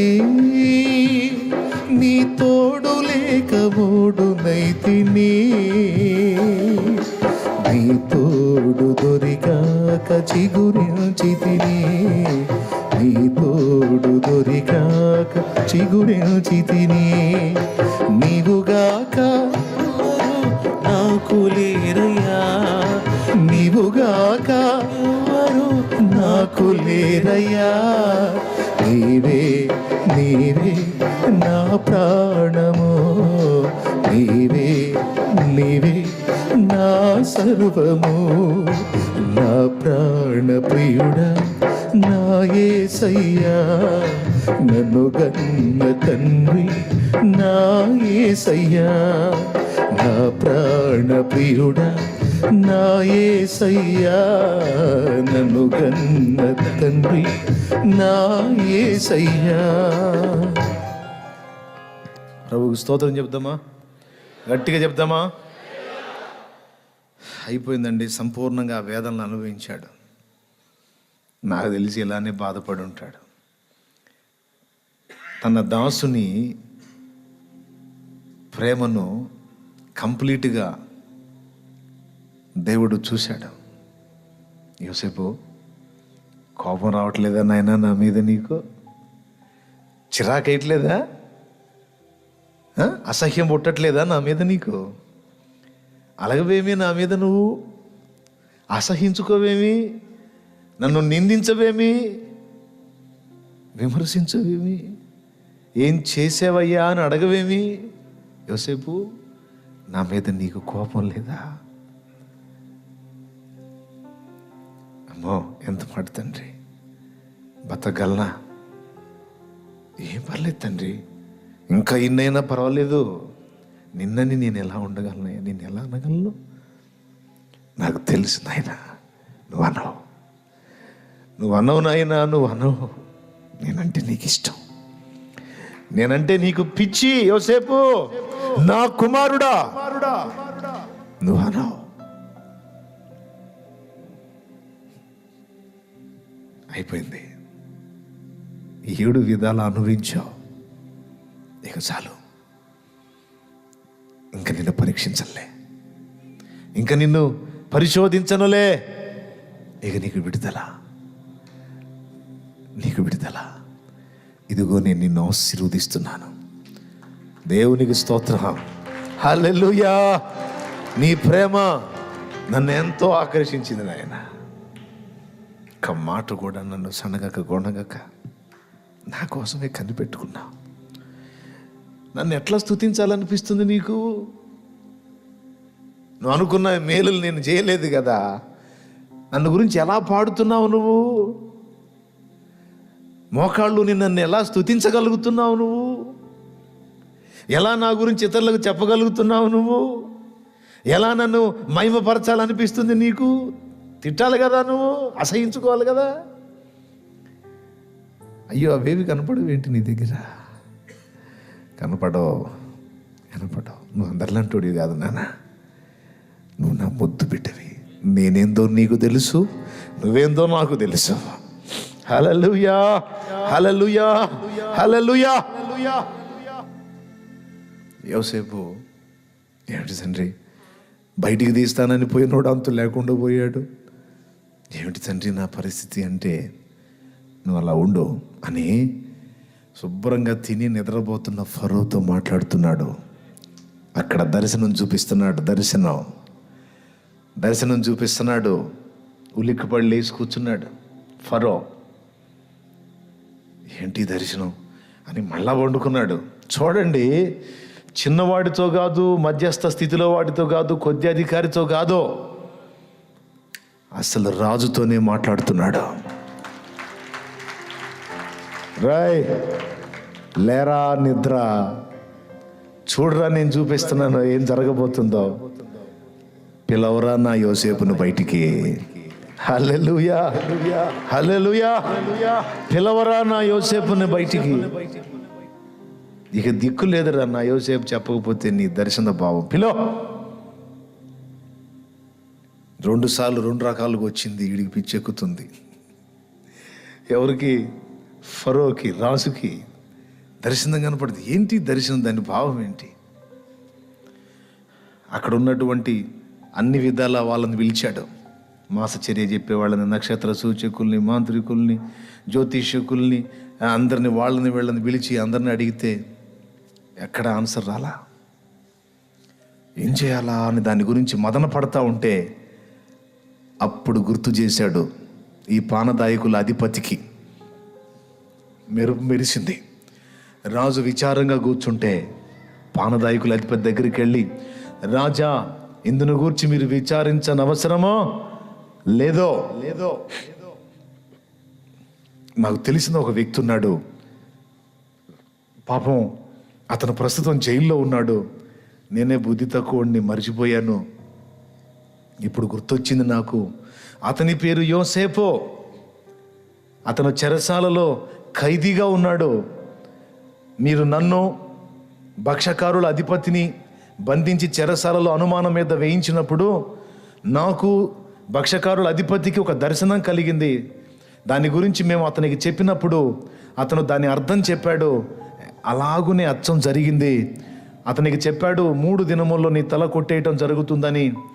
నాకు చెప్పాడు, 3 దినముల్లో నిన్ను రాజు నీ తలను పైకెత్తి నీకు మళ్ళా జాబ్ ఇస్తాడని. అలాగునే జరిగింది. రాజా, మీరు అంటే మరి అతన్ని పిలిపించే ఏర్పాటు చేసినట్లయితే అతను వస్తే మీకు ఈజీగా చెప్పేస్తాడు అన్నాడు. ఇక చెరసాలలో నుండి డైరెక్ట్గా రాజు దగ్గరకు వచ్చేసి నిలబడ్డాడు. మరి ఇక రాజు దగ్గరికి వచ్చి నిలబడాలంటే మరి ఇక అతనికి తగ్గ గెటప్ ఉండాలి కదా. ఒక్క దెబ్బకి ఆ చెరసాల ఖైదీ గెటప్ మొత్తం మారిపోయి ఒక యువరాజులాగా వెళ్ళిపోయి నిలబడ్డాడు అక్కడ. దేవునికి స్తోత్రం కలుగును గాక. పిల్లరా, 7 వేదనలు అనుభవించాడు కదా. ఈ 7 వేదనలు సంపూర్ణంగా అనుభవించి కూడా దేవుణ్ణి ప్రేమించి సనగనందున, విసర్జించనందున, ప్రభువుని హత్తుకొని ఉన్నందున మరి 7 ఆశీర్వాదాలు స్వతంత్రించుకున్నాడు యోసేపు. 7 వేదనలకు 7 ఆశీర్వాదాలు. తెలుసా, ఆ ఆశీర్వాదాల్లో మనం బాగా చెప్పదగ్గది, ఇశ్రాయేలు 12 గోత్రాలలో అందరికీ ఒక్కొక్క గోత్రం కేటాయించిన దేవుడు యోసేపుకు 2 గోత్రాలు ఇచ్చాడు. యోసేపు 2 పిల్లల్ని గోత్రకర్తల లిస్టులోకి చేర్చి ఆ 2 పిల్లల నుండి వచ్చిన సంతానాన్ని ఇశ్రాయేలు జనాంగంలో చేర్చాడు, వాగ్దాన సంతానంలో చేర్చాడు. మిగిలిన వాళ్ళందరికీ ఒక గోత్రమే, యోసేపుకు మాత్రం 2 గోత్రాలు. ఎఫ్రాయిం, మనష్షే. సంతానపరమైన ఆశీర్వాదం. హల్లెలూయా. రెండవది, పోతీఫెరో యోసేపుకి ఏమవుతాడు? పోతీఫెరో యోసేపుకి ఏమవుతాడు? యజమాని. యోసేపు పోతీఫెరో బానిస. కానీ మీకు ఒక వింత సంగతి చెప్పనా? యోసేపు రాజు దగ్గర ఆధిక్యత పొందిన తరువాత తన యజమానికే యజమాని అయ్యాడు. పోతీఫెరో ఎవరో చూడండి ఒక్కసారి, బైబిల్లో 39వ అధ్యాయం చూడండి, ఆదికాండం. యోసేపును ఐగుప్తునకు తీసుకొని వచ్చినప్పుడు ఫరో యొక్క ఉద్యోగస్తుడును రాజ సంరక్షక సేనాధిపత్యునైన పోతీఫరోను ఒక ఐగుప్తీయుడు అన్నాడు కదా. ఇతడు ఎవరంట? ఫరో యొక్క ఉద్యోగస్తుడును రాజు సంరక్షక సేనాధిపతియు. ఫరో ఉద్యోగస్తుడు, రాజు సంరక్షక సేనాధిపతి. అంటే రాజుకి సెక్యూరిటీ ఇచ్చేవాడు అన్నమాట. ఇతను కాపలా కాసేవాడు, భద్రతనిచ్చేవాడు, దాసుడు. రాజు దగ్గర గడగడలాడుతా నిలబడాలి ఇతను. ఇప్పుడు రాజు పక్కన యోసేపు వచ్చేసాడు. దేవునికి స్తోత్రం. ఆ మాట కూడా చూడండి ఒక్కసారి. 41వ అధ్యాయము 44వ వచనం నుంచి, లేకపోతే 43వ వచనం నుంచి చదువు. తన రెండవ రథము మీద 42 నుంచి చదువు. 41, 42 నుంచి. మరియు ఫరో తన చేతినున్న తన ఉంగరము తీసి యోసేపు చేతిని పెట్టి సన్నపు నార బట్టలు అతనికి తొడిగించి అతని మెడకు బంగారు గొలుసు వేసి తన 2వ రథము మీద అతను ఎక్కించెను. అప్పుడు వందనము చేయుడని అతని ముందర జనులు కేకలు వేసిరి. అట్లు ఐగుప్తు దేశమంతటి మీద అతన్ని నియమించెను. మరియు ఫరో యోసేపుతో అంటున్నాడు, ఫరోను నేనే, ఆయనను నీ సెలవు లేక ఐగుప్తు దేశమందంతటను ఏ మనుషుడును తన చేతినైనను కాలినైనను ఎత్తకూడదని చెప్పెను. ఫరోని నేనే, జస్ట్ బిల్డప్ కోసం అంతే. హల్లెలూయా. కానీ నీ సెలవు లేక ఎవడో కూడా చెయ్యి కానీ కాలు కానీ ఎత్తడానికి వీలు లేదు అంటే, మరి ఇప్పుడు రాజు సంరక్షక సేనాధిపతి సంగతి ఏంటి? అతను కూడా ఎవరికి లోబడాలి? ఇప్పుడు అతను ఎవరికి సెక్యూరిటీ ఇవ్వాలి? ఇప్పుడు డేంజర్ ఫరోకి కాదు, కాపుదల ఫరోకి కాదు. ఫరో ఇప్పుడు హాయిగా గదిలో కూర్చొని ఆ ద్రాక్షలు తింటూ ఎంజాయ్. ఫరో ఎందుకు తెలుసా? ఒక నమ్మకమైనటువంటి వ్యక్తి దొరికాడు ఫరోకి. ఒక నమ్మకమైన బాధ్యత నెరిగి చక్కగా అన్ని బాధ్యతలు అద్భుతంగా నెరవేర్చి అతని కంటే కూడా దేశాన్ని క్షేమంగా కాపాడగలిగిన యోధుడు దొరికాడు ఇప్పుడు. ఇంకేం దిగులు? అంత నమ్మకమైన పరిచారకుడు, అంత నమ్మకమైన పనివాడు దొరికితే మొత్తం పట్టం కట్టి, అయ్యా ప్రజలు ఇబ్బంది పడకుండా బిల్డప్ కోసమే నేను ఫరో, కానీ నా ఇంట్లో కూడా అంత నీ పెత్తనమే అన్నాడు. దేవునికి స్తోత్రం కలుగునుగా. ఇప్పుడు రాజ్య వ్యవహారాన్ని చక్కబెట్టేవాడెవరు? యోసేపు. రాజ బాధ్యతలన్నీ చక్కబెట్టేవాడెవరు? ఐగుప్తు దేశం అంతటి మీద అతన్ని నియమించను అన్నమాట మర్చిపోవద్దు. అవునా? ఇప్పుడు పోతీఫెరో ఎవరికి సెక్యూరిటీ ఇవ్వాలి? సెక్యూరిటీ ఎవరికి ఇవ్వాలి ఇప్పుడు? యజమానుడు అని ఎవరిని పిలవాలి? యజమానికే యజమానిని చేశాడండి. చూడు అసలు ఎట్లా సింకు చేస్తాడో. దేవునికి స్తోత్రం కలుగును గాక. హల్లెలూయా.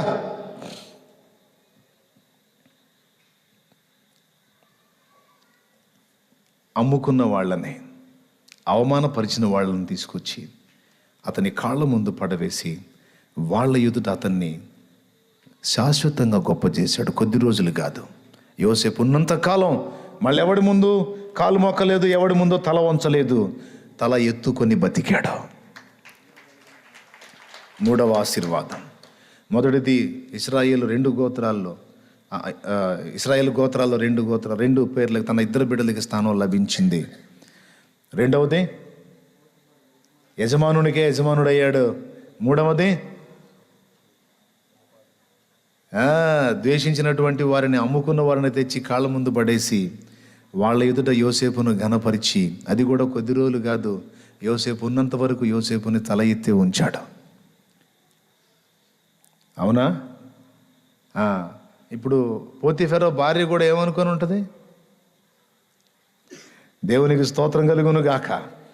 హల్లెలూయా. 3. నాలుగవది, ఐగుప్తు దేశం అంతటికే కాదు, కనాను ప్రాంతానికి కూడా ఖానా పెట్టేవాడయ్యాడు. అంతే, ఎక్కడ ఎవడు ఆహారం కావాలన్నా కూడా ఇతడు సమృద్ధి గలవాడు. ఎవరో? యోసేపు. చూడండి, అదే నేను అప్పుడప్పుడు చెబుతూ ఉంటా. దేవుడు పరీక్షించి ఒక్కసారి డోర్ ఓపెన్ చేసి ఆశీర్వదించటం మొదలు పెడితే ఎక్కడ దాచాలో కూడా అర్థం కాదు. అంత సమృద్ధి ఇవ్వబడిద్ది. పరీక్షించి అని ఓపెన్ చేశాడు ఆ డోరు. ఇక మనం ఎక్కడ దాచాలో కూడా అర్థం, అంత సమృద్ధిని ఇస్తాడు ఆయన. నీ గిన్నె నిండి పొర్లి పారేటట్టు చేస్తాడు. తరిగిపోని దీవెన, అయిపోని ఆశీర్వాదం నీకు లభించేటట్టు చేస్తాడండి ఆయన. యోసేపుకి అట్లా చేశాడు. ఆయన కడుపు ఒక్కటే నింపుకున్నాడా? దేశం మొత్తం మీద నియమింపబడ్డాడు కదా. మళ్ళీ చూడండి, ప్రజలందరూ వచ్చి, అయ్యా మాకు ఆహారం ఇవ్వంటే తప్పకుండా ఇస్తాను, ఆహారం ఇవ్వనని ఆపలా, ఇస్తానని ఇచ్చాడు. మళ్ళీ పాపం తనను నియమించినటువంటి రాజుకు అన్యాయం జరగకుండా వీళ్ళ దగ్గర నుండి పైకం అతనికి ఇప్పించి, దాన్ని విప్పించి, తనను నమ్మినటువంటి రాజుకు అన్యాయం చేయలేదు, తనను నమ్ముకొని వచ్చిన ప్రజలకి అన్యాయం చేయలేదు. ఇద్దరిని కాపాడుకున్న నీతిమంతుడు ఆయన. సొంత వాళ్ళని, అన్యుల్ని కూడా కాపాడి పోషించి పెట్టాడండి. అంత ఇచ్చాడు యోసేపుకి దేవుడు. దేవునికి స్తోత్రం కలుగును గాక. హల్లెలూయా. ఇంకేం చేశాడు? ఇంకేమేమి ఆశీర్వాదాలు పొందాడు? తండ్రిని మళ్ళా రథం మీద ఎక్కించుకొని తీసుకొచ్చి తన యొద్ద చేర్చుకున్నాడు. అసలు సన్నివేశాలు అన్నిట్లోకి సూపర్గా ఉండే సన్నివేశం అదే. అన్నలకి తను తాను కనబరుచుకున్న తర్వాత, అన్న నాన్న బ్రతికే ఉన్నాడా, క్షేమంగా ఉన్నాడంటే, బాగున్నాడయ్యా, బతికే ఉన్నాడు, కానీ నీ గురించి చాలా బాధపడ్డాడు యోసేపు. పర్లేదన్నా, ఇదిగో రథాలు ఉన్నాయి, తీసుకెళ్ళండి, నాన్నను తీసుకొని రండి, నేను ఈ రాజ్యం మొత్తం మీద బాధ్యతలో ఉన్నాను, లేకపోతే నేనే వచ్చేవాడిని. మళ్ళీ కొన్ని రోజులు జర్నీ అయింది కదా, ఈ టైంలో మళ్ళీ ఇక్కడ ఆయన నన్ను నమ్మి బాధ్యత అప్పచెప్పాడు. నేను అక్కడికి వస్తే మళ్ళీ టైం నాకు ఇక్కడ ప్రజలు అన్యాయం అయిపోతారు, అందుకని నేను ఈ విధుల్లో ఉండాలి కనుక మీరు వెళ్ళి నాన్నని తీసుకొని రండి, ఇగో రథాలు తీసుకెళ్ళండి అంటే బయలుదేరారు. బయలుదేరితే ఏమన్నాడో తెలుసా? అన్న మిమ్మల్ని నాన్న నమ్మడు అన్న, మీరు చెబితే యోసేపు బతికున్నాడంటే నమ్మరు. అందుకని ఇదిగో ఈ రథాల నిండా ఈ సామాగ్రి తీసుకొని పొండి, ఈ వస్తువులు, ఈ సామాగ్రి, ఈ సరుకులన్నీ తీసుకొని పొండి, అప్పుడు కొంచెం నమ్మే అవకాశం ఉంది. ఎందుకంటే ఇవన్నీ వాస్తవంగా మీకెవరు ఇవ్వరు, మనకెవరు ఇవ్వరు. కానీ ఇవి నేను పంపించాను అంటే ఖచ్చితంగా నాన్నకు తెలుసు. నేను అనుకుంటాను అందులో యాకోబుకి ఇష్టమైనవేవో పంపించి ఉండొచ్చు యోసేపు అనుకుంటాను నేను. దేవునికి స్తోత్రం కలుగును గాక. ఫలానా ఐటమ్ ఉంది, అది నాన్నకి ఇష్టమని నాకు మాత్రమే తెలుసు, అదిగో అది ఉంచాను, తీసుకెళ్ళి నాన్నకి ఇవ్వండి. ఇది చూసినప్పుడు ఆయన నమ్మే అవకాశం ఉంది. హల్లెలూయా. వెళ్ళిపోయారు. పరుగు పరుగున పోయి, తండ్రి తండ్రి శుభవార్త. ఏమిట్రా, మీ బతుకంత దుర్వార్తలు తేవటమేగా. వాడు చచ్చాడు, ఈడిపోయాడు, అది పోయింది, ఇది పోయిందని దుర్వార్తలు తేవటమే. ఇప్పటిదాకా షిమియోన్ అప్పచెప్పి వచ్చారు, మళ్ళీ బెన్యామీన్ అని పోయారు. అన్ని దుర్వార్తలే కదరా తెచ్చారు. ఇప్పుడు శుభవార్త అనుకుంటూ వచ్చారు. ఏమైందిరా మీకని ఈ చిత్రంగా చూస్తున్నాడు. వాళ్ళ నుంచి ఎప్పుడు దుర్వార్తలే కానీ శుభవార్త ఆడినాడు పాపం. ఏందిరా వీళ్ళేంది విచిత్రంగా మాట్లాడితే శుభవార్త అంటే వీళ్ళు మొఖాలు ఏందిరా వెలిగిపోతున్నాయని వాళ్ళ మొఖాలు పరిశీలనగా చూసి ఏదో నన్ను మళ్ళీ గ్యాంబ్లింగ్ చేస్తున్నారు. ఈ రథాలు చూడు తండ్రి, ఇదంతా చూడు తండ్రి, ఇదంతా ఏంటో తెలుసా, ఐగుప్తుని వెళ్తున్నాడని చెప్పామే, అతను ఎవరో కాదు తండ్రి, మన యోసేపే, నీ చిన్న కుమారుడైన యోసేపే వెళ్తున్నాడు తండ్రి, నిన్ను తీసుకొని రమ్మని పంపించాడు అంటే లోపలికి వెళ్ళిపోయాడు. కూర్చొని ఏడుస్తున్నాడు. ఏంటి తండ్రి ఎందుకు ఏడుస్తున్నావు అంటే, ఎరా ఎందుకురా నాతో ఆటలాడుకుంటారు, వాడిని ఇప్పటికీ మర్చిపోలేదురా, సంవత్సరాలు అయిపోయినా వాడిని ఇప్పటికీ నేను మర్చిపోలేదు. ఇప్పుడిప్పుడే వాని మీద నుండి నా మనసు బెన్యామీన్ మీదకి మలుచుకుంటున్నాను. మెరసిన వెంట్రుకలతో ఉన్న నన్ను ఎందుకురా దుఃఖంతో దిగిపోయేటట్టు చేస్తారు, నాకెందుకురా వాడిని గుర్తు చేస్తారు అని ఏడుస్తూ ఉంటే, తండ్రి మేము చెప్పేది అబద్ధం కాదు, ఇది నిజం, యోసేపు చావలేదు, బతికి ఉన్నాడు. లేకపోతే మనకెవరు తండ్రి రథాలు పంపించేది, ఇవన్నీ ఇచ్చేది, ఈ చూడు తండ్రి నీకోసం పంపించాడు, ఈ చూడు తండ్రి నీకోసం పంపించాడు అంటే అవన్నీ చూసి బయటకు వచ్చి అన్నిటినీ గమనించి, నిజమేనా యోసేపు బతికున్నాడా, ఆయన నమ్మకుండా తను వెళ్ళి దేవుని ముందు బలి అర్పణ అర్పించి దేవుని కలుసుకొని వీళ్ళు చెప్తున్నారు. ఆ హడావుడంతా చూస్తుంటే నమ్మాలనిపిస్తుంది, నిజమేనేమో అనిపిస్తుంది. దేవా, నా సొంత ఆలోచనలతో ప్రయాణం చేసి ఎంతో వేదన పడ్డాను. వాళ్ళు చెప్తుంది నిజమేనా, నీవు నాకు అనుగ్రహించిన యోసేపు సజీవుడేనా, వాడు చనిపోయాడని కదా, వారి వస్త్రం కూడా నేను చూశాను కదా, రక్తపు మడుగులో తడిసిన వస్త్రం. వీళ్ళు చెప్తుంది నిజమేనా? దేవుడు మాట్లాడుతున్నాడు, యాకోబు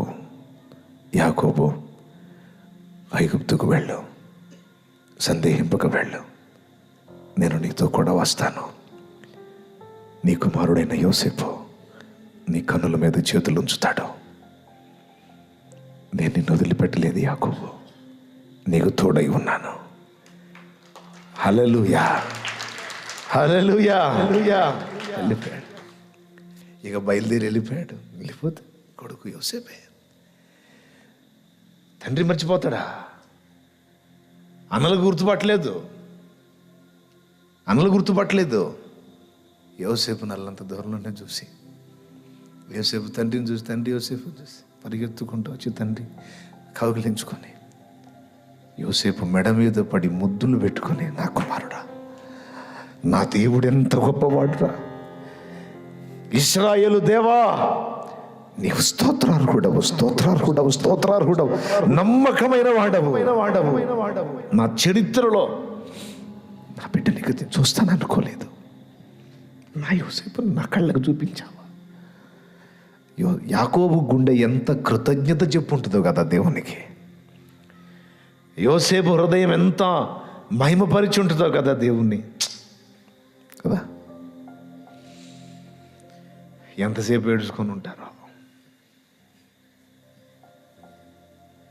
నాకు ఇంతే చాలు, ఇక నా ప్రాణం పోయిందో నాకు ఇబ్బంది లేదురా. యోసేపు నిన్ను చూశాను, నాకు ఇంతే చాలు, ఈ క్షణాన నన్ను దేవుడు తీసుకున్నా పర్వాలేదయ్యా, నా ముద్దుల కొడుకు రాను. లేదు తండ్రి, నువ్వు వెళ్ళిపోవటం కాదు, ఇక్కడ ఉండాలి. నేను నీకు చేసేవన్నీ నువ్వు అనుభవించాలి, చూడాలి, సంతోషించాలి. నీ కుమారుణ్ణి దేవుడు ఎంత హెచ్చించాడో, అన్య జనుల మధ్య ఎంత ఘనపరిచాడో, ఎంత ఆశీర్వదించాడో, ఎంత ఆధిక్యత ఇచ్చాడో, ఎంత ఘనపరిచాడో. నువ్వు చూడొద్దు, నువ్వు సంతోషించద్దు. నువ్వు చూడనప్పుడు, నువ్వు సంతోషించినప్పుడు ఇవన్నీ నాకెందుకు తండ్రి? నేను అనుకున్న తండ్రి దేవుడు నాకు అన్యాయం చేయడు, నాకు సహాయం చేస్తాడని. నా ప్రియమైన దేవుని బిడ్డలారా, ఈరోజు ఒక మాట మళ్ళా నన్ను చెప్పనివ్వండి. నువ్వు లాస్ అయిపోయిన నీ కుటుంబ సభ్యుల్ని, నువ్వు మిస్ అయిన నీ కుటుంబ సభ్యుల్ని, నువ్వు కోల్పోయిన నీ వారిని నువ్వు అనుకుంటున్నావు, అయ్యో నాకు లేకుండా పోయారు, వెళ్ళిపోయారు అని. దేవుడు మాట్లాడుతున్నాడు, లేదో ఒకరోజు రాబోతుంది త్వరలోనే. నేను కోల్పోయాను, వారి లోకం నుండే వెళ్ళిపోయారు అని అనుకుంటున్న నీ వారిని నీకు దేవుడు చూపించబోతున్నాడు. నీకు చూపించబోతున్నాడు దేవుడు. ఎవరిని మిస్ కావునో, కనీసం నిన్ను ప్రేమించి నీ కోసమైనా నీ వారిని దాచిపెడతాడు ఆయన.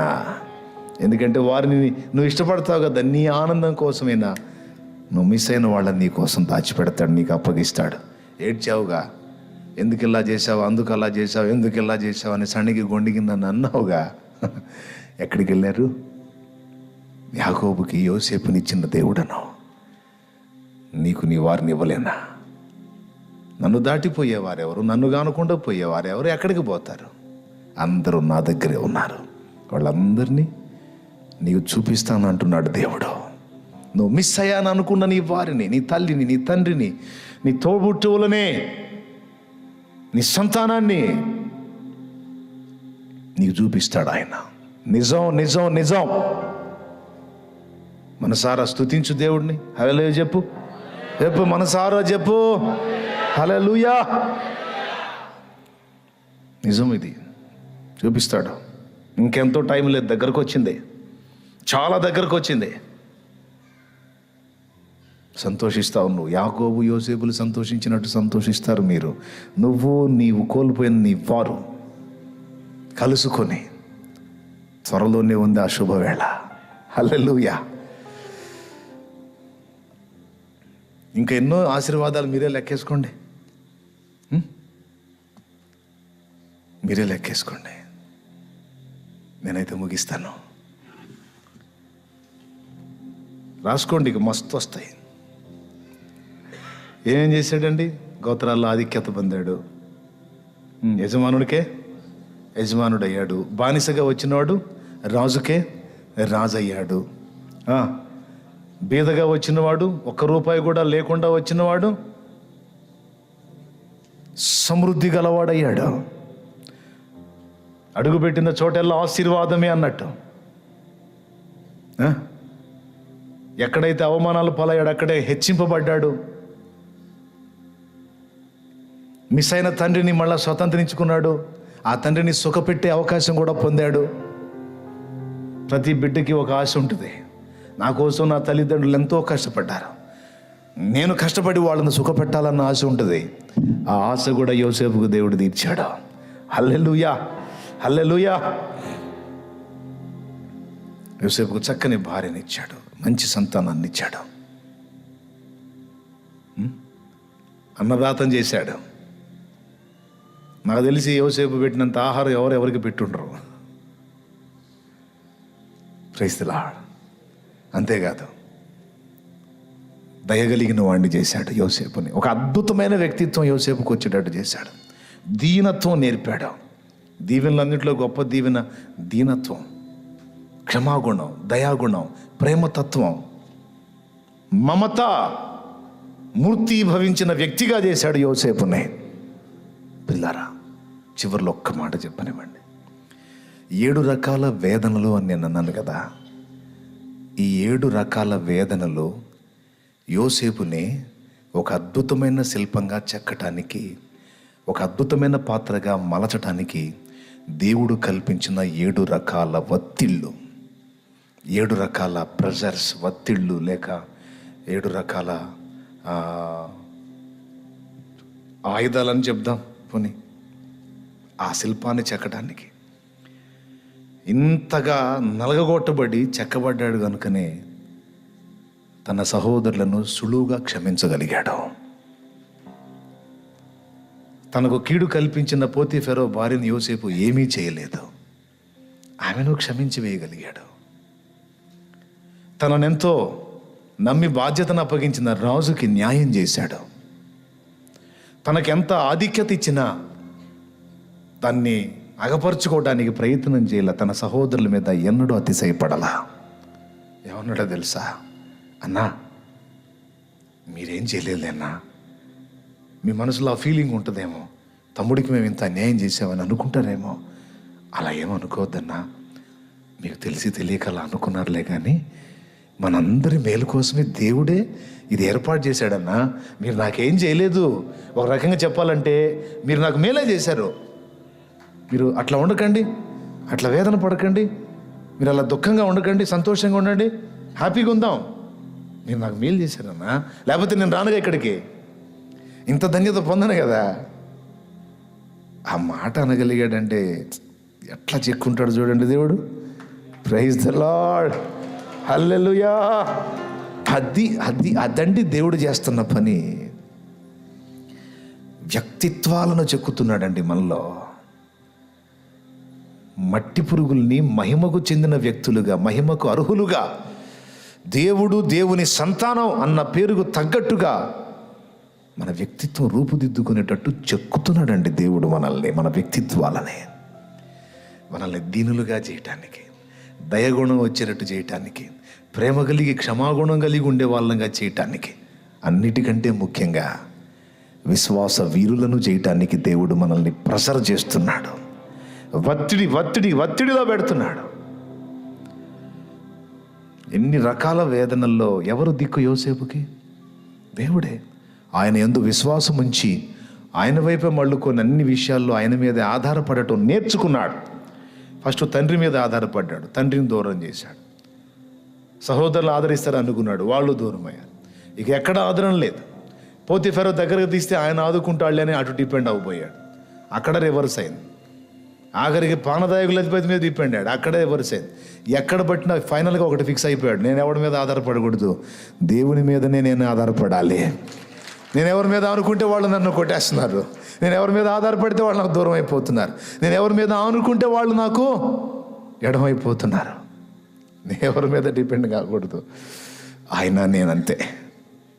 అందరినీ ప్రేమిస్తాను, అందరితో మంచిగా ఉంటాను, అందరినీ ఆదరిస్తాను, అందరికీ చేయదగ్గ సాయం చేస్తాను, కానీ నేను ఆనుకోవడానికి, నన్ను మోసి నన్ను భరించే శక్తి నా దేవుడికి తప్ప ఇంకెవరికి లేదా అని ఆయన మీద ఆనుకొని విశ్వాస వీరుడయ్యాడు. బైబిల్ గ్రంథంలో మిగిలిన అన్నదమ్ముల కంటే ఎక్కువ స్థానం సంపాదించాడు. ఆదికాండంలో కొన్ని అధ్యాయాలే యోసేపు ఆక్రమించేశాడు. దేవునికి స్తోత్రం కలుగును గాక. హల్లెలూయా. క్రొత్త నిబంధన సంఘానికి, సార్వత్రిక సంఘం అంతటికి రారాజు నాయకుడైన నా యేసయ్యకు ముంగుర్తుగా పోల్చబడ్డాడు యోసేపు యేసయ్యకు ముంగుర్తుగా ఉన్నాడు. చాలా పోలికలు కలుస్తాయి తెలుసా మీకు? ఇలా చెప్పుకుంటూ పోతే ఇన్ని వస్తాయి ఆయన పొందిన ధన్యతలు. కనుక ఎందుకో మరి దేవుడు ఈ మాటలు నా చేత పలికించాడో ఎందుకో మీకే తెలుసు. అది మీ పర్సనల్, నాకు తెలుసు నా పర్సనల్. మీకు దేవుడు రకరకాల ఒత్తిళ్ళు అనుమతిస్తూ, అది ఏదైనా కావచ్చు, ఒకటని నేను చెప్పను, ఒక్కొక్కరికి ఒక్కొక్క టైపు. వీటన్నిటి నుంచి ఈ ఒత్తిళ్ళను నీకు అనుమతించి ఆయన నీ నుండి ఏమి చేస్తున్నాడు, నీ నుండి ఏమి తీస్తున్నాడు వెలుపలి కంటే ఆయనకు నచ్చి ఆయన మెచ్చే వ్యక్తిత్వాన్ని నీలో నుండి బయటికి తీస్తున్నాడు. అది రావటం కోసమే, అది నీలో నుండి వెలికి తీయటం కోసమే. వేదనలకు నిన్ను అప్పగిస్తున్నాడు, ఒత్తిళ్ళు నీ మీద వచ్చేటట్టు చేస్తున్నాడు. భయపడకో, ఇవన్నీ పరిపూర్ణత పొందిన తర్వాత, అవన్నీ పరిపూర్ణమైన తర్వాత ఆయన ఆశీర్వాదాలు కూడా నీ కోసం దాచిపెట్టాడు. అవి ఓపెన్ చేస్తాడు. ప్రతిరోజు కృతజ్ఞతలు చెప్పినా చాలనంత దీవెన నీకు ఇస్తాడు ఆయన. హల్లెలూయా, హల్లెలూయా. లే, మోకాళ్ళ మీద లే, కన్నీళ్లతో దేవుని వైపు మళ్ళుకో. యోసేపులాగా దేవునిలో స్థిరంగా ఉండవు. దేవుడు అడుగుతున్నాడు ఈరోజు నిన్ను కూడా. నా మీద నీకు చిరాకు వేయట్లేదా? నా మీద నీకు అసహ్యం వేయట్లేదా? నువ్వు మొత్తుకుంటున్నా నిన్ను పట్టించుకోవట్లేదు కదా, కోపం రావట్లేదా? నువ్వు అడుగుతున్నా నేను జవాబు ఇవ్వట్లేదు కదా, విడుదల ఇవ్వట్లేదు కదా, నీకు నొప్పి కలగట్లేదా? నన్ను ఏదేదో అనాలనిపించట్లేదా? నా నుండి వేరైపోవాలనిపించట్లేదా అని ఒకవేళ దేవుడు నిన్ను అడిగితే నువ్వేం చెప్తావు? చెప్పు ఇప్పుడు దేవునితో. నువ్వేం చెబుతావు? చెప్పు ఇప్పుడు దేవునితో. ఏమనగలను దేవా నిన్ను? ఎలా అనగలను? ఎలా విడవగలనయ్యా నిన్ను? నా ప్రాణమైతే నువ్వు చెప్పగలవా ఈ మాట? నా ప్రాణమయ్యా నువ్వు, నా ప్రాణం. నా ఊపిరి వదులుతానికైనా ఇష్టపడతాను, కానీ నా ప్రాణం, నా జీవం కోల్పోవటానికైనా ఇష్టపడతాను, కానీ నీ నుండి వేరవుతానా? నీకు దూరం అవుతానా? నా తండ్రి, నిన్ను ఎడబాసి బతకగలనా? నిన్ను సణగగలనా? గొణగగలనా? నో, నేను చేయనయ్యా. నా ప్రపంచం నువ్వు, నా ప్రాణం నువ్వు, నా జీవితం నువ్వు. పర్వాలేదయ్యా, నువ్వు బదులు ఇవ్వకపోయినా పర్వాలేదు, నువ్వు పట్టించుకోకపోయినా పర్వాలేదు, చూస్తూ చూస్తూ కూడా అన్ని రకాల పరిస్థితులకు అప్పగించినా పర్వాలేదు,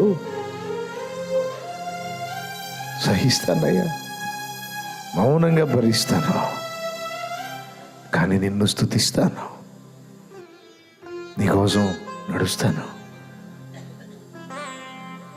నిన్ను స్తోత్రిస్తాను. నీకు స్తోత్రం. హల్లెలూయా, హల్లెలూయా. ఇలాంటి సందర్భాల్లో మాటలు ఉండవండి.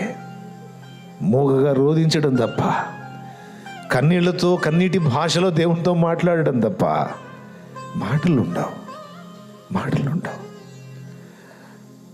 ఆయనకి స్తోత్రం, ఆయనకే మహిమ, ఆయనకే ఘనత.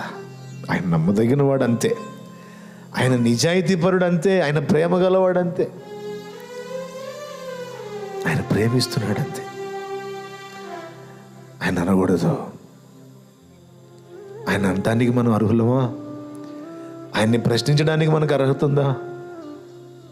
అమ్మో, ఆయన ఉత్తముడు, ఆయన శ్రేష్ఠుడు.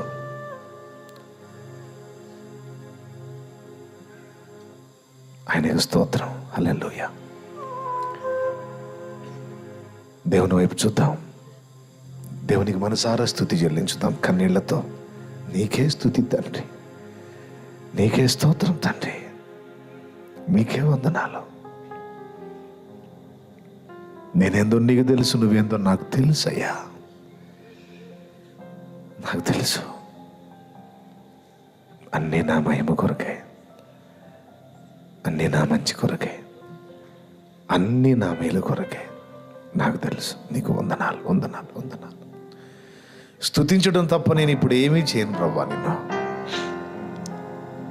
స్తుతించడం, నిన్ను మనసారా కీర్తించడం, ఆరాధించడం తప్ప ఇప్పుడు నేను ఏం చేయను.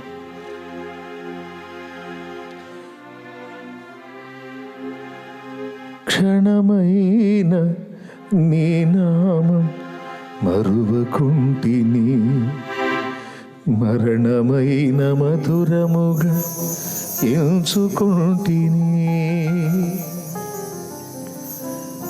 క్షణమైన నీ నామం మరువకుంటిని, మరణమైన మధురముగా ఎంచుకుంటిని. క్షణమైన నీ నామం మరువకుంటిని, మరణమైన మధురముగా ఎంచుకుంటిని. తండ్రి,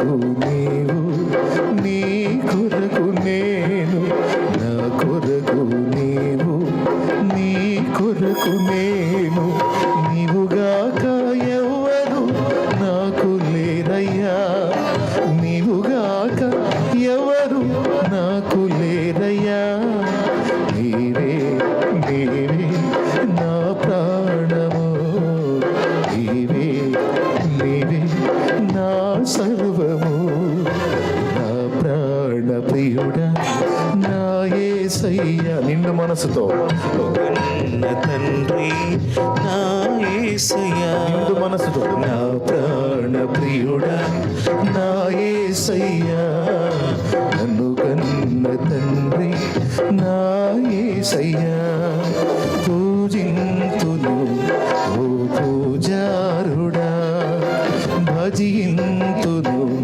ఓ భవదీయుడా, నీవుగాక ఎవరు నాకు లేరయ్యా, నీవుగాక ఎవరు నాకు లేరయ్యా, నీవే నీవే నా ప్రాణము, నీవే నీవే నా సర్వము, నా ప్రాణ ప్రియుడా నా యేసయ్యా, నన్ను కన్న తండ్రి నా యేసయ్యా.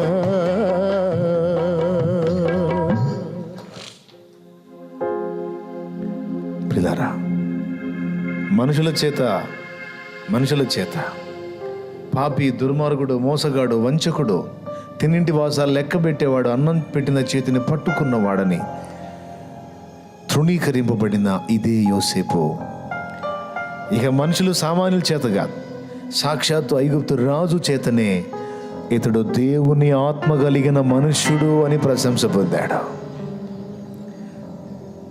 దేవుని ఆత్మ గల ఇతని వంటి వాడు ఇంకొకడు ఉన్నాడా? ఇతడు దేవుని ఆత్మ కలిగిన వాడు, దేవుడు ఇతనిలో ఉన్నాడో. ఏమైపోయినాయి నిందలో, ఏమైపోయినాయి అవమానాలు? రాజే అంత మాట పలికినాక యోసేపును నిందించే దమ్ము కానీ ధైర్యం కానీ ఇంకెవడికైనా ఉందా? నీ జీవితాన్ని ఖచ్చితంగా అలాగూ చేయగల దేవుడు మన దేవుడు.